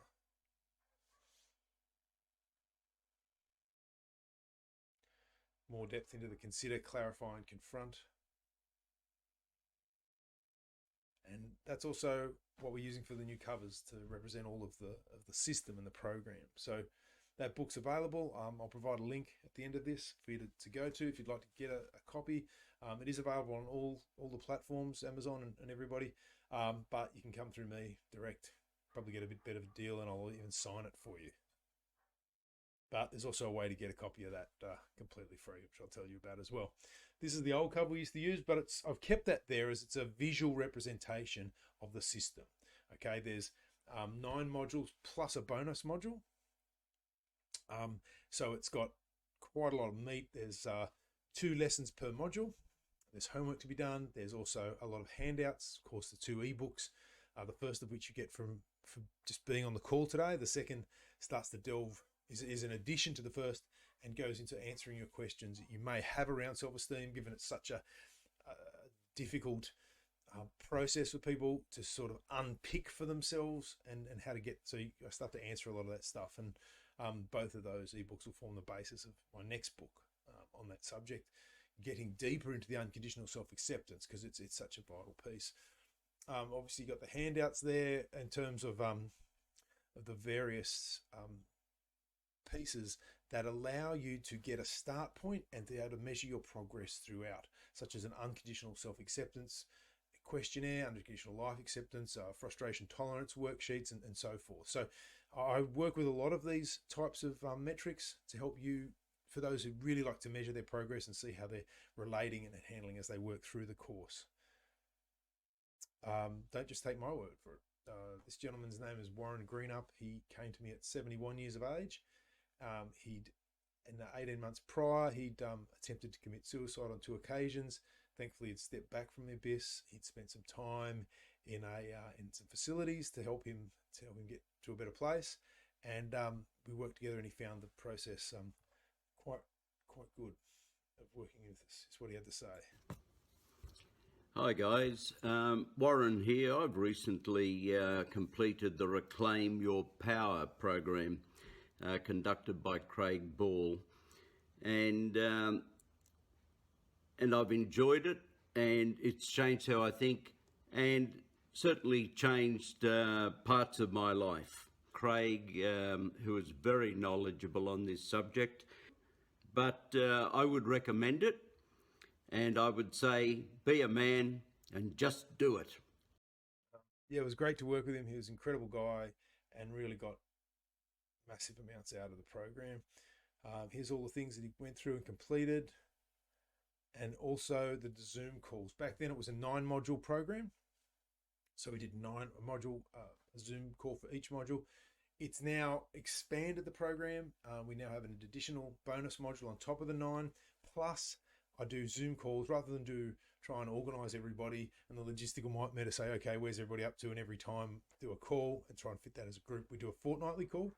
You get 12 months membership. So you get 12 months to complete all of the modules. I know everybody works on a different time frame. And part of the benefit of that is you get a Zoom call every 2 weeks. That means you can have up to 26 Zoom calls with me. And keep in mind, 80% of people who sign up don't even come through. They don't even get past the quick start guide. So that means the numbers on the calls might be low and you'll get all the questions you need answered. And if you are diligent and you really want to get the absolute maximum out of this, you can do all the calls. All I ask is that you do one Zoom call for every module to answer your questions you might have and to coach you through any finer points or to give you greater depth to help you to make the absolute most out of this system. Because ultimately, the reason I do that is simple. Ultimately, I want to skill you up, help you to have what I think is the most transformative philosophy imaginable, give you an unfair advantage over your mental health, and ultimately not need me anymore. You're welcome to resubscribe if you want for another year, but it's up to you. What I teach is self-sufficiency, developing a skill set, and then moving on. I think that's the best way. It's the most respectful way, but it also serves you better. And that is ultimately my mission, is to see a reduction, improve men's mental health everywhere I can, and see a reduction in the suicide rate overall. So I think that's the most responsible way to run a program, and I work very hard to ensure you get that skill set. Now, why is it a mentoring program? Well, mentors have mentors. Okay, you're only as great as the people who mentor you. Obviously, we think about great people, and these faces that I'll bring up, we only really know them either as on the sporting field or their professional fields, how successful they are. Sometimes we get insight into their private life. Sometimes it's not as flash as you might think. But let's just use this as a measure of their success. Obviously, Jeff Bezos, Tiger Woods, and throw a bit of Australian flavour in there. Old Mad Mel Gibson, they all had mentors, and you would all agree, I'm sure, that they've reached a level of success. Okay, a guy called Bill Williams mentored Jeff Bezos, also mentored a lot of other successful tech people, and he's passed away now, but he was incredibly influential to all of them. A guy called Joe Groman was one of Tiger Woods' many mentors, and certainly a big influence in his life. And a gentleman by the name of Richard Donner in the case of Mad Mel. So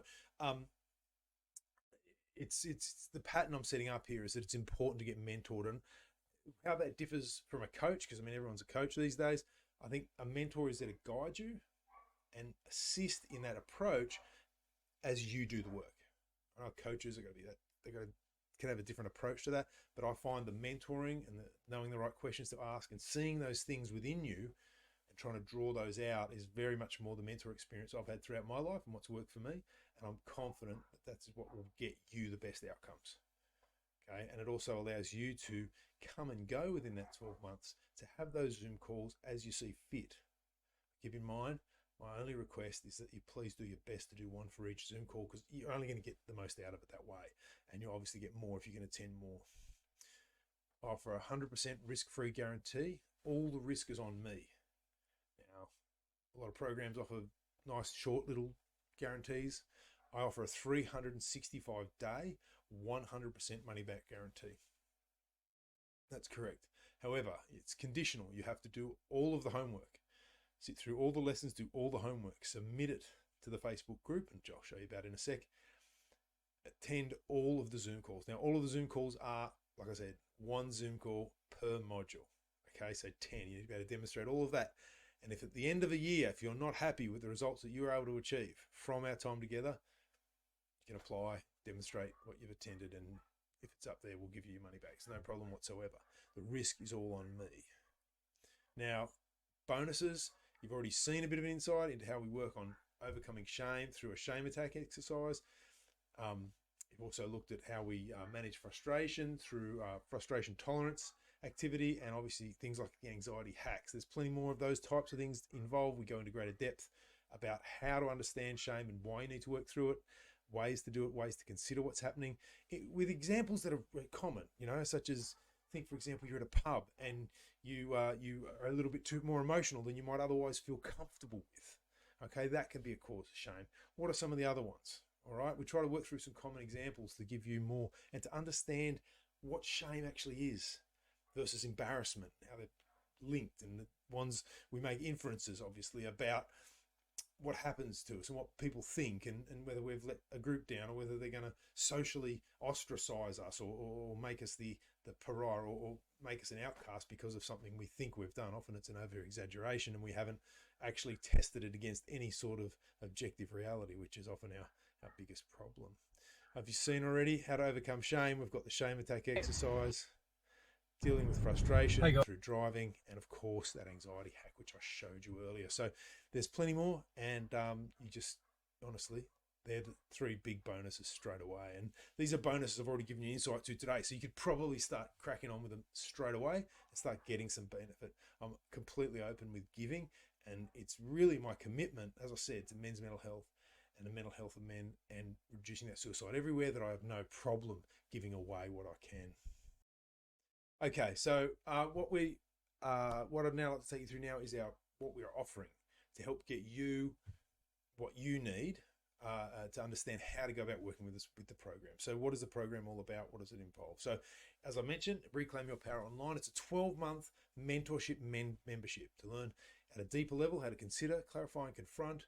There is 9 modules plus the bonus module, and there are a 365-day money-back guarantee, as I mentioned, and everything to do with that. We also offer a masterclass, which helps you to go even deeper again. We go through a lot more activities. We get everybody to complete a shame attack activity together. And really, it is an intensive version of the program over a 3-day period where we take the best of it. We'll also take everybody along and get them to do everything together and move through it in a live environment. Very intense, can be very tiring for participants, but I honestly encourage people to do the online one because it's easier for them. We only typically run these based on demand, and so we put the advertising out usually a few months in advance, and if we get enough people for it, we do. It's getting a little bit less inclined. We may run an online one, only because it's just people aren't as inclined to come to those types of events. But if we get the demand when we put the ad out, we try to run them every 6 months. Okay, the online program is $3,000. $3,000. It's Australian dollars, and that's the masterclass is $4,000. So to do those together, remember, you get your full 365-day money-back guarantee. You get your first day money-back guarantee. Subtotal $7,000 Australian dollars or equivalent. Just fill out your details, and that's how you get involved. However, keep in mind we don't have any scheduled of the 3-day masterclass, so hence why I encourage you currently to do the online program. It's better value, and you get more exposure to me. If you get 26 Zoom coaching calls, I don't see how that could be in any more value than showing up for something for 3 days where there's so many people, and you only might get a small pocket of time with me where you can get direct everything you need. So pricing, why do I charge the way that I charge? I'm happy to share that. It's over 20 years experience of helping my clients get results, sort of results that you really can't expect to get elsewhere. I make no secret of that either. The mentoring, as I said, if you go to my website, it's basically the same. You've got $3,000. This is if somebody comes to me off the street. Live events, $4,000. You've got platinum one-on-one coaching, $30,000 per year, and my consulting work that I do also. That's usually for large businesses and clients, governments, and so forth. So to give you an overview of what to expect in the Reclaim Your Power Mentorship membership. You also get a copy when you sign up of my book, Reclaim Your Power, signed. And that you can work off that like a textbook as well, because it's been written and designed off the program itself. Let's just look at what sort of cost, why it would be that much. If you look at the time, the conservative estimate of what it costs for me to make those lessons and the time I've put in, both in teaching to clients and in sharing that to as many people as I have, and being able to really make it into something other than what you would read in most books on the subject of rational emotive behavior therapy and a lot of other self-improvement things, to put together everything I need for the consider aspect of the program would have cost me at least $15,000 to bring it to market, plus all the lessons along the way. You've got Clarify, similar price, including every part, everything it is to do with clarifying, understanding that question, and really being able to share with you the depths of the power of understanding the power and that importance of that question because of what? It sounds simple, but it's actually quite profound. And then how to confront and to challenge the results that I get for businesses. Scott's company with 1,000 days and no lost time injuries, and what that actually means to people. I don't think it's expensive to put this kind of a price point on it. You're talking, if you're going to charge it to a larger corporation, particularly to help people. You've got a subtotal of that. You've also got my ability to help you navigate your own internal politics, how to work through that, and to really move past what's actually occurring for you and to create significant change. It takes a lot, but it's something that I've over 20 years well versed in. So of course, don't forget the models and hacks that I get people to do, the keys to breaking through what holds them back, all of the testimonials, all of the sheets that you need at the start to understand, to get your baselines, choosing and understanding what they are and how to work through that. Of course, the hacks and other things that are being created on a regular basis. So what you see today may be infinitely more improved by the time I find you actually get on board. Models and hacks you charge, to bring to market, and the time spent to create those and the benefit that could bring, you're looking at about $10,000. Total cost to develop, implement and bring to market would be no change out of $54,000, probably a lot more. I think that even the life lessons I've had along the way and the things that it's cost me to develop that would be well in excess of that kind of money. I mean, how do you put a price on not only life experience, but also extraordinarily pertinent life lessons, that meeting here or there with a certain person, have them say something that guided you, a mentor experience or whatever that is. So it's countless. I mean, over all of this time and the feedback people have been able to give me that's helped shape and develop it. So if you're going to look at it totally from this point of view, that's what you're looking at. Visual representation, 1 year plus online access, 1 year plus mentorship online access, private community, which I haven't really gotten into yet, which is the Facebook community, 10 modules of live coaching via Zoom. That's actually 26 modules of live coaching. I just expect you to do 10 because there's 9 modules plus the bonus. You get the book, of course, and 31 online lessons, including that includes the intros to each module and how that would all fit together. There's also a quick start guide to get you started, which is represented there. It's where I coach a client through the start to finish of the three elements of consider, clarify, and confront, and help them through a process of that. That's probably the longest lesson I have. It goes for about an hour, and that's just to get you started, to get you into the zone and help you making those choices, understanding what it is that you need to work through, helping to stimulate that choice for you, and then help you to move through it. Okay. Enough of my smiling mug. So if you look at that price point to bring it to market, I wouldn't be interested in charging somebody that much. I wouldn't be interested in charging somebody $40,000 to do this stuff. Remember, I'm interested in helping people improve their mental health and to do so in a sustainable way. I'm not interested in any of these price points. $15,000, $5,000. I had someone complain to an ad for once. Yeah, it'll help us if it's probably for $5,000. And someone goes, I don't even care. And it was really gotten a bit of conjecture about that. And I'm like, no, what if money was no concern? Okay, what if money was no concern? It's 100% proven, guaranteed process. Okay, I've demonstrated this with countless individuals now, and the results really have been incredibly humbling. You get the box set, you get, which obviously comes via an online portal, but you control over your mental health. Bonus 1.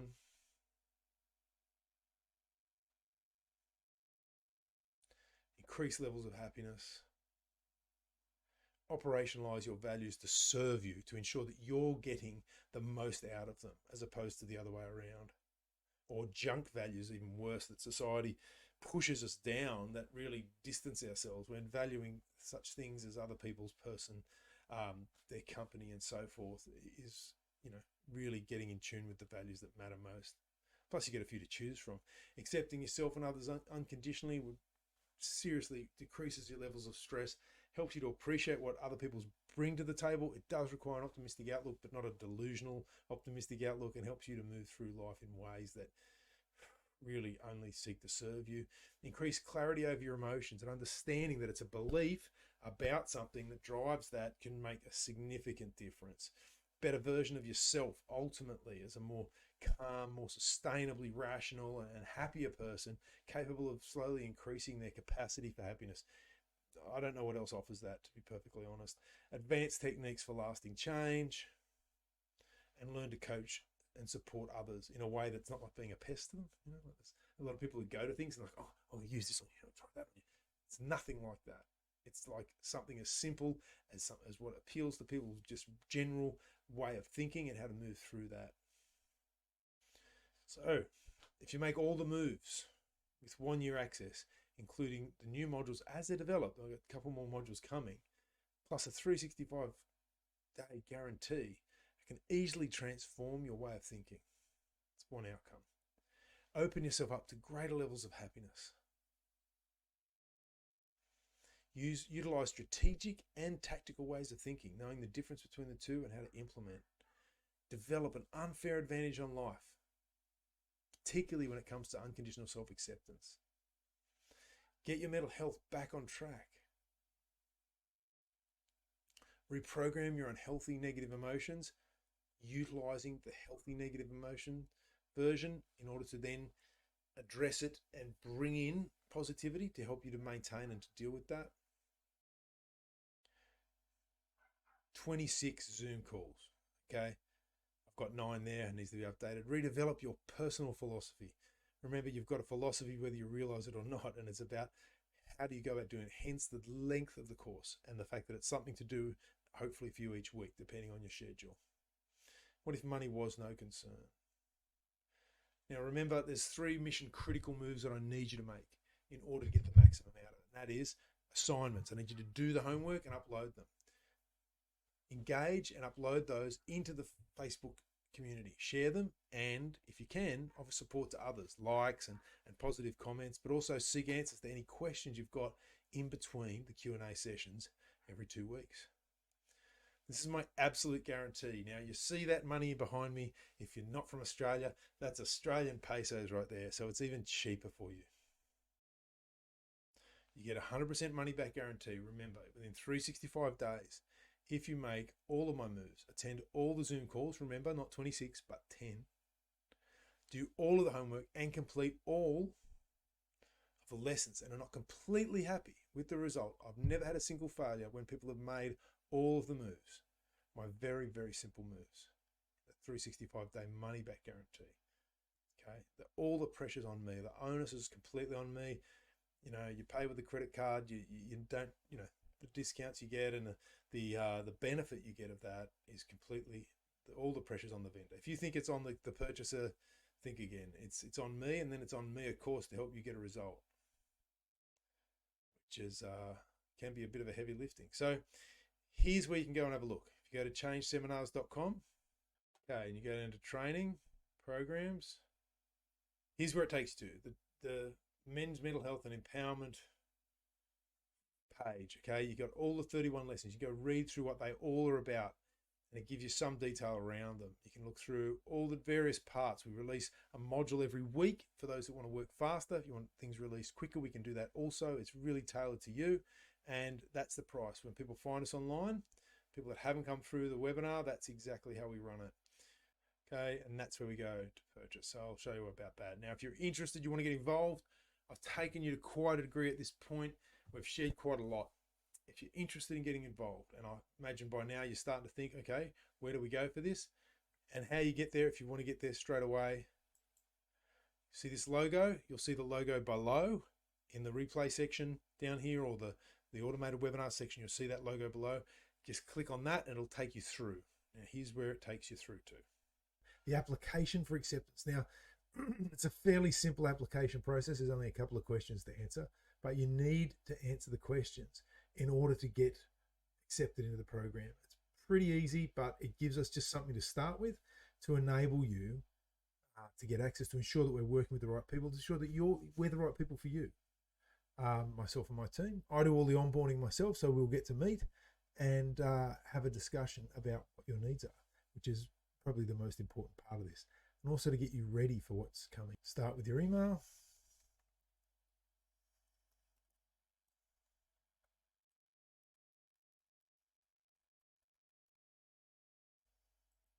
First name, you're probably tired of filling stuff out. If you're like me, you get really over it. So your first name, okay, and then your phone number. Now, keep in mind, we've incorporated this for country codes. You can click there to enter your country code, which I won't do because it likes to play funny games. And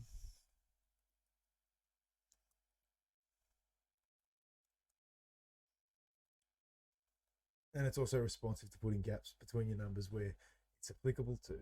The next part, explain in 25 words or less why you want to work with me.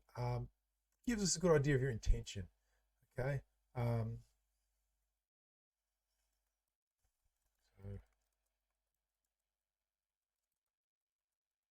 doesn't need to be anything too dramatic, something like that. Okay. I have some good ideas, perhaps. I don't know, whatever you want to put.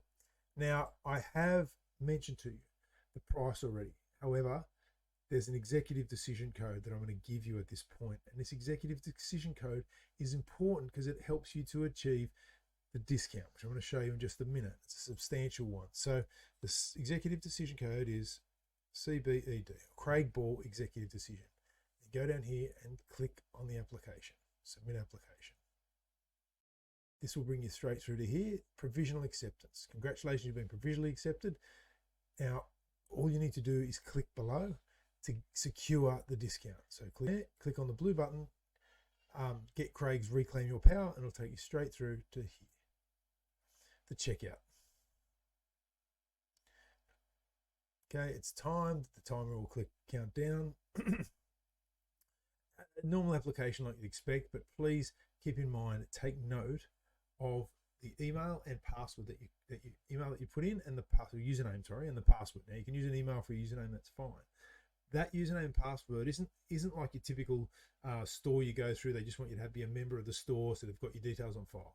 It's actually your username and password for the portal. So once you've successfully completed this section, you can go straight through and access that before we have our call, so you can see what's happening and see what you're getting involved with as well to help set expectations. So you scroll down, and here is the price, $14.97. $14.97, and that's Australian dollars, so it's a lot closer to $1,000 than it would be if you're in US dollars or another currency. So it's even better deal. And if you wish to make recurring payments over a 3-month period, it's $550. So we don't financially disadvantage you too much, but we do reward those who are interested in buying upfront the full payment. Now, once you fill out all those details and click on complete purchase, and here is some steps to take, but your 30-minute onboarding. You can click a date in my calendar.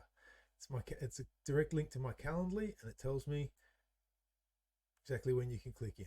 So it gives you the option to select a time. Now, keep in mind, up there you can set your time zone as well. So I've tried to make the time zones available at various points. If there's not one that suits you, or you'd like to negotiate another one, it's simple. Just go to info@changeseminars.com. No problem at all, and we'll work out a time. I don't mind staying up late just to take you through the process of onboarding, and like I said, answering those questions and talking about your reasons for joining. Once you've selected a time and it clicks through, you'll also receive a confirmation email, because by this stage you will have paid, and it takes you through the link that you'll receive in the email, takes you through to here, which is the portal. Is where you click to log in. Okay, now that's where your username and password, as I mentioned, is important. Okay, and once you've logged in, clicked on the details and entered your parts to log in, it doesn't look that much different. It's not super exciting, but you'll notice up here your username or your name and details will be up here. So that's where you log in and log off from. But then you click here to access your course, just in case you log in and go, hang on, nothing's changed. It's actually your name up there that you've got to look out for. So once you click and access the course, click there. So once you click in here on that, it'll bring you through to the welcome, which is here. And that's your welcome video. You'll notice you'll have the course navigation down beside, but we release the course, parts of the course, every 7 days. So that means you'll have down here, the first one, the quick start guide, will be the one that we'll be able to access. That is the first course that you'll be able to do. So once you click through, that's what you get. The rest of the program, the whole program is outlined there.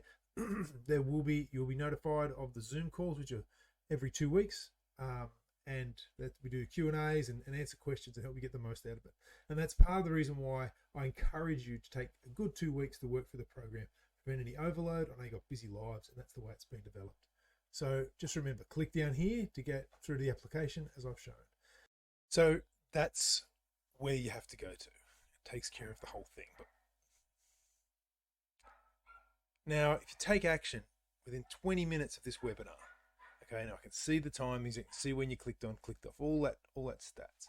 If you take action within 20 minutes, and it's 20 minutes from the end, it's not 20 minutes from now, I don't want you to go checking it out just too soon, but if you take action 20 minutes from now, okay, within 20 minutes, you get a free one-on-one with me, up to an hour, that you can use at any stage during the program. You want to do it halfway, you want to check in, you want to do it at any point to really give you exactly what you need to help you maximize your outcomes and ensure that you get even more chances of getting through the program, getting your questions answered, but also coaching you and helping you to find what you need to find to make the most out of this. Find whatever it is within you to work through it. Now, trust me, it's not hard. That's the beauty of it. If you've found anything that's resonated in our time together today, and I'm confident that you have, it's a matter of expanding on those and doing the work to get across the line. It really is that simple. Here's where you need to go.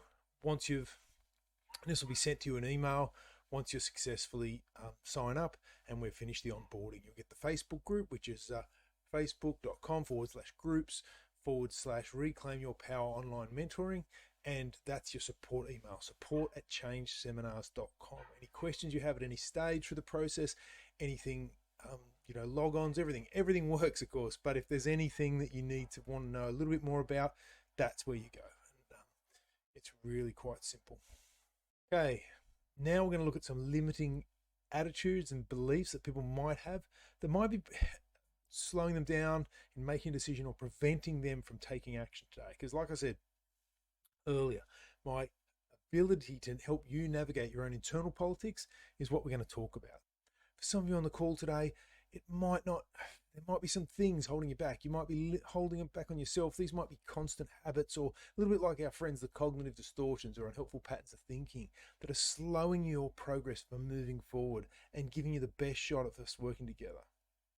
Perhaps you feel it's not the right time. When might be the right time?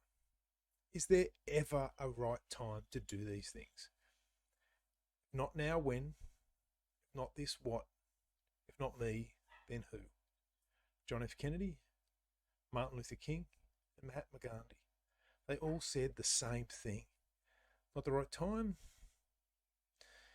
If you choose not to get involved and do this program, please do me a favor and find someone who will guide you, hold your hand and take you through the entire process, who runs it like a family, who legitimately is in this because they care about the people so deeply to get through this process that they're prepared to take all of the risk themselves. Not the right time? If you can find someone who will do that, go for it. Okay, all the risk is on me and all the effort is on me to help support you getting through it. You have to consult with somebody. Well, who might that be?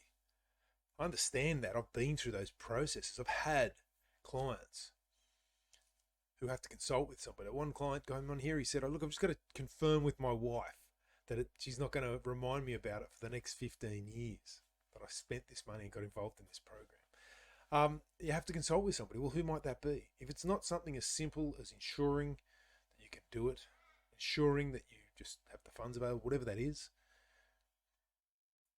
you have to consult with somebody. There's enough people holding you back in your life right now you could go and consult with, who'll kick you in the butt. When was the last time you took some advice from somebody and it not only didn't get the results that you want, but it was actually dangerous? It actually held you back. The best person to consult with is somebody who's already done what you're about to do. You need to think about it. Well, what is there to think about? With all the bonuses, with all the guarantees, the fact that you can change your mind if you wish, before you get started, the fact that you've got 365 days, if you do all the work, what is there to think about? Now I'm happy. I hope you think about it. I hope you use your mind and then consider all the options. We've been together for a little while now, so you really get a chance to consider it. But if you're the sort of person that uses, I need to think about it as an excuse, you might be somebody who uses procrastination as an excuse. You might be someone who's dwelling in procrastination, or as a mate of mine likes to say, living in the nation of procrasta. I hope you're not using, I need to think about it as an excuse, because it's one of the biggest and the easiest. What possibly is there to think about? Once you start getting the results, you'll see the benefit. It's about taking that step and moving through. Too expensive. Well, I've already showed you the discounted rate, 50% off. Too expensive? When was the last time you actually did something with a degree or other training you might have spent thousands and thousands of dollars and years of experience and work trying to achieve? When was the last time you actually did something with one of those?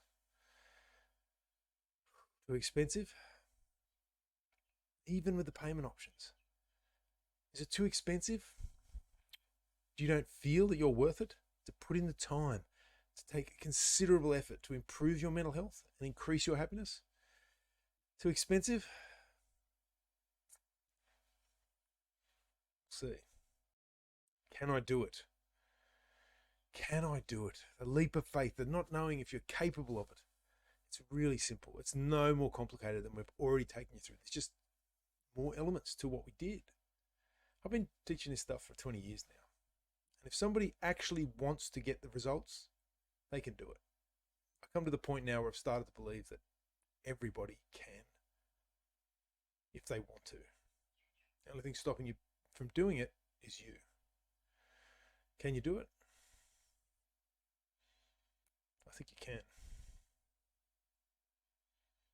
So, that URL to go to, or, of course, the link below. Simply by going below where we are now, clicking on that link. That's all you have to do to get the process started. So now we're pretty much done with the main part of the webinar. However, if you'd like to stick around for a bit longer, you might learn a little bit more. Thank you for making it this far. So what we have in front of us there is 100 squares, 10 by 10. So please, if you're following along in the notes, taking notes, or you're working in the Microsoft OneNote, typing it out as we go, please make insert a table 10 by 10. If you're writing at home, you've got a ruler, or just draw it out. Okay, that 10 by 10 is 100 squares, as I said, designed to represent the potential of making it to 100. Some of you will, some of you won't. Now, once you've done that, what I want you to do next is start with women, 82.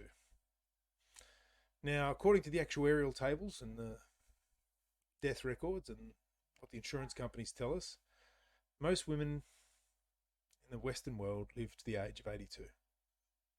Some exceed that, most won't, or many won't, if it's an average. I have an auntie who's in her 90s, another one who's just made it to the ripe old age of 90. My father's 86. My mother, however, passed away at 59. Maybe I'll make it, maybe I won't.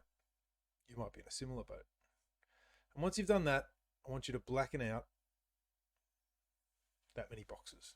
18 years of 100.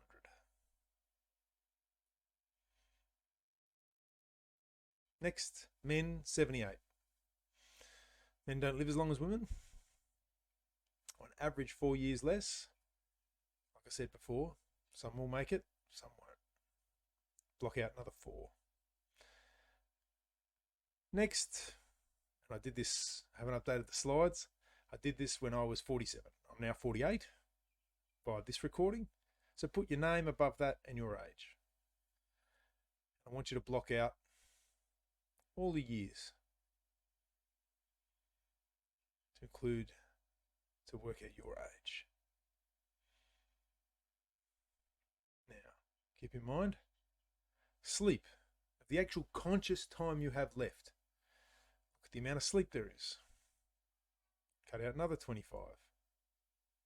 The actual things that you will get to experience.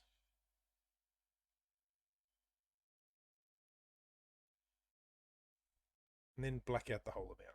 A lot easier if you're doing it online as we go or on computer. There you have it. There you have it. That's all that is left.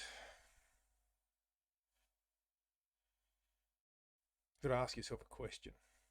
Is it worth dragging yourself, experiencing less than the happiness that you deserve in your life? I only work with, I've got to an age now, I only work with people I want to work with, on projects I want to work on, and mentoring people who I think can be a success. People who are open, people who are willing, people who want that level of happiness in their life and are prepared to stand up for their own mental health and that of those they care about that they might be able to influence. Just black it out. Doesn't leave much more, does it? These are my clients. I choose to work with them. I miss them. And I hope to serve them again. Would you like to be one of them? Do you realise that the time we have left is a lot less than we think? You can't predict it. You don't know when that's going to be. What's the cost?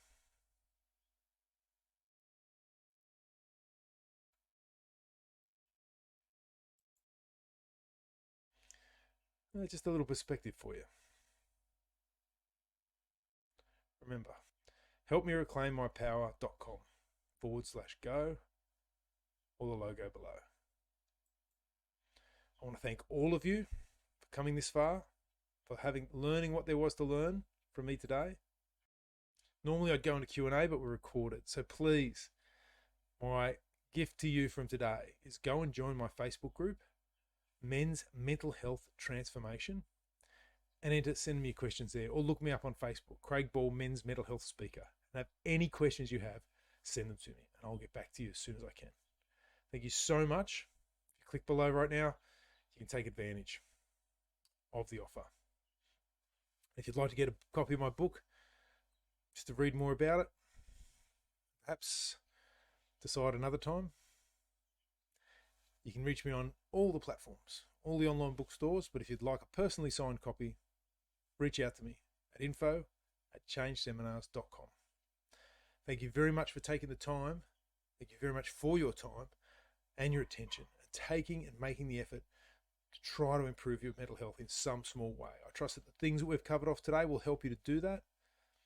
If you're like most people, if you're like me and you want more, you know what to do. Thank you, everybody. Appreciate your time.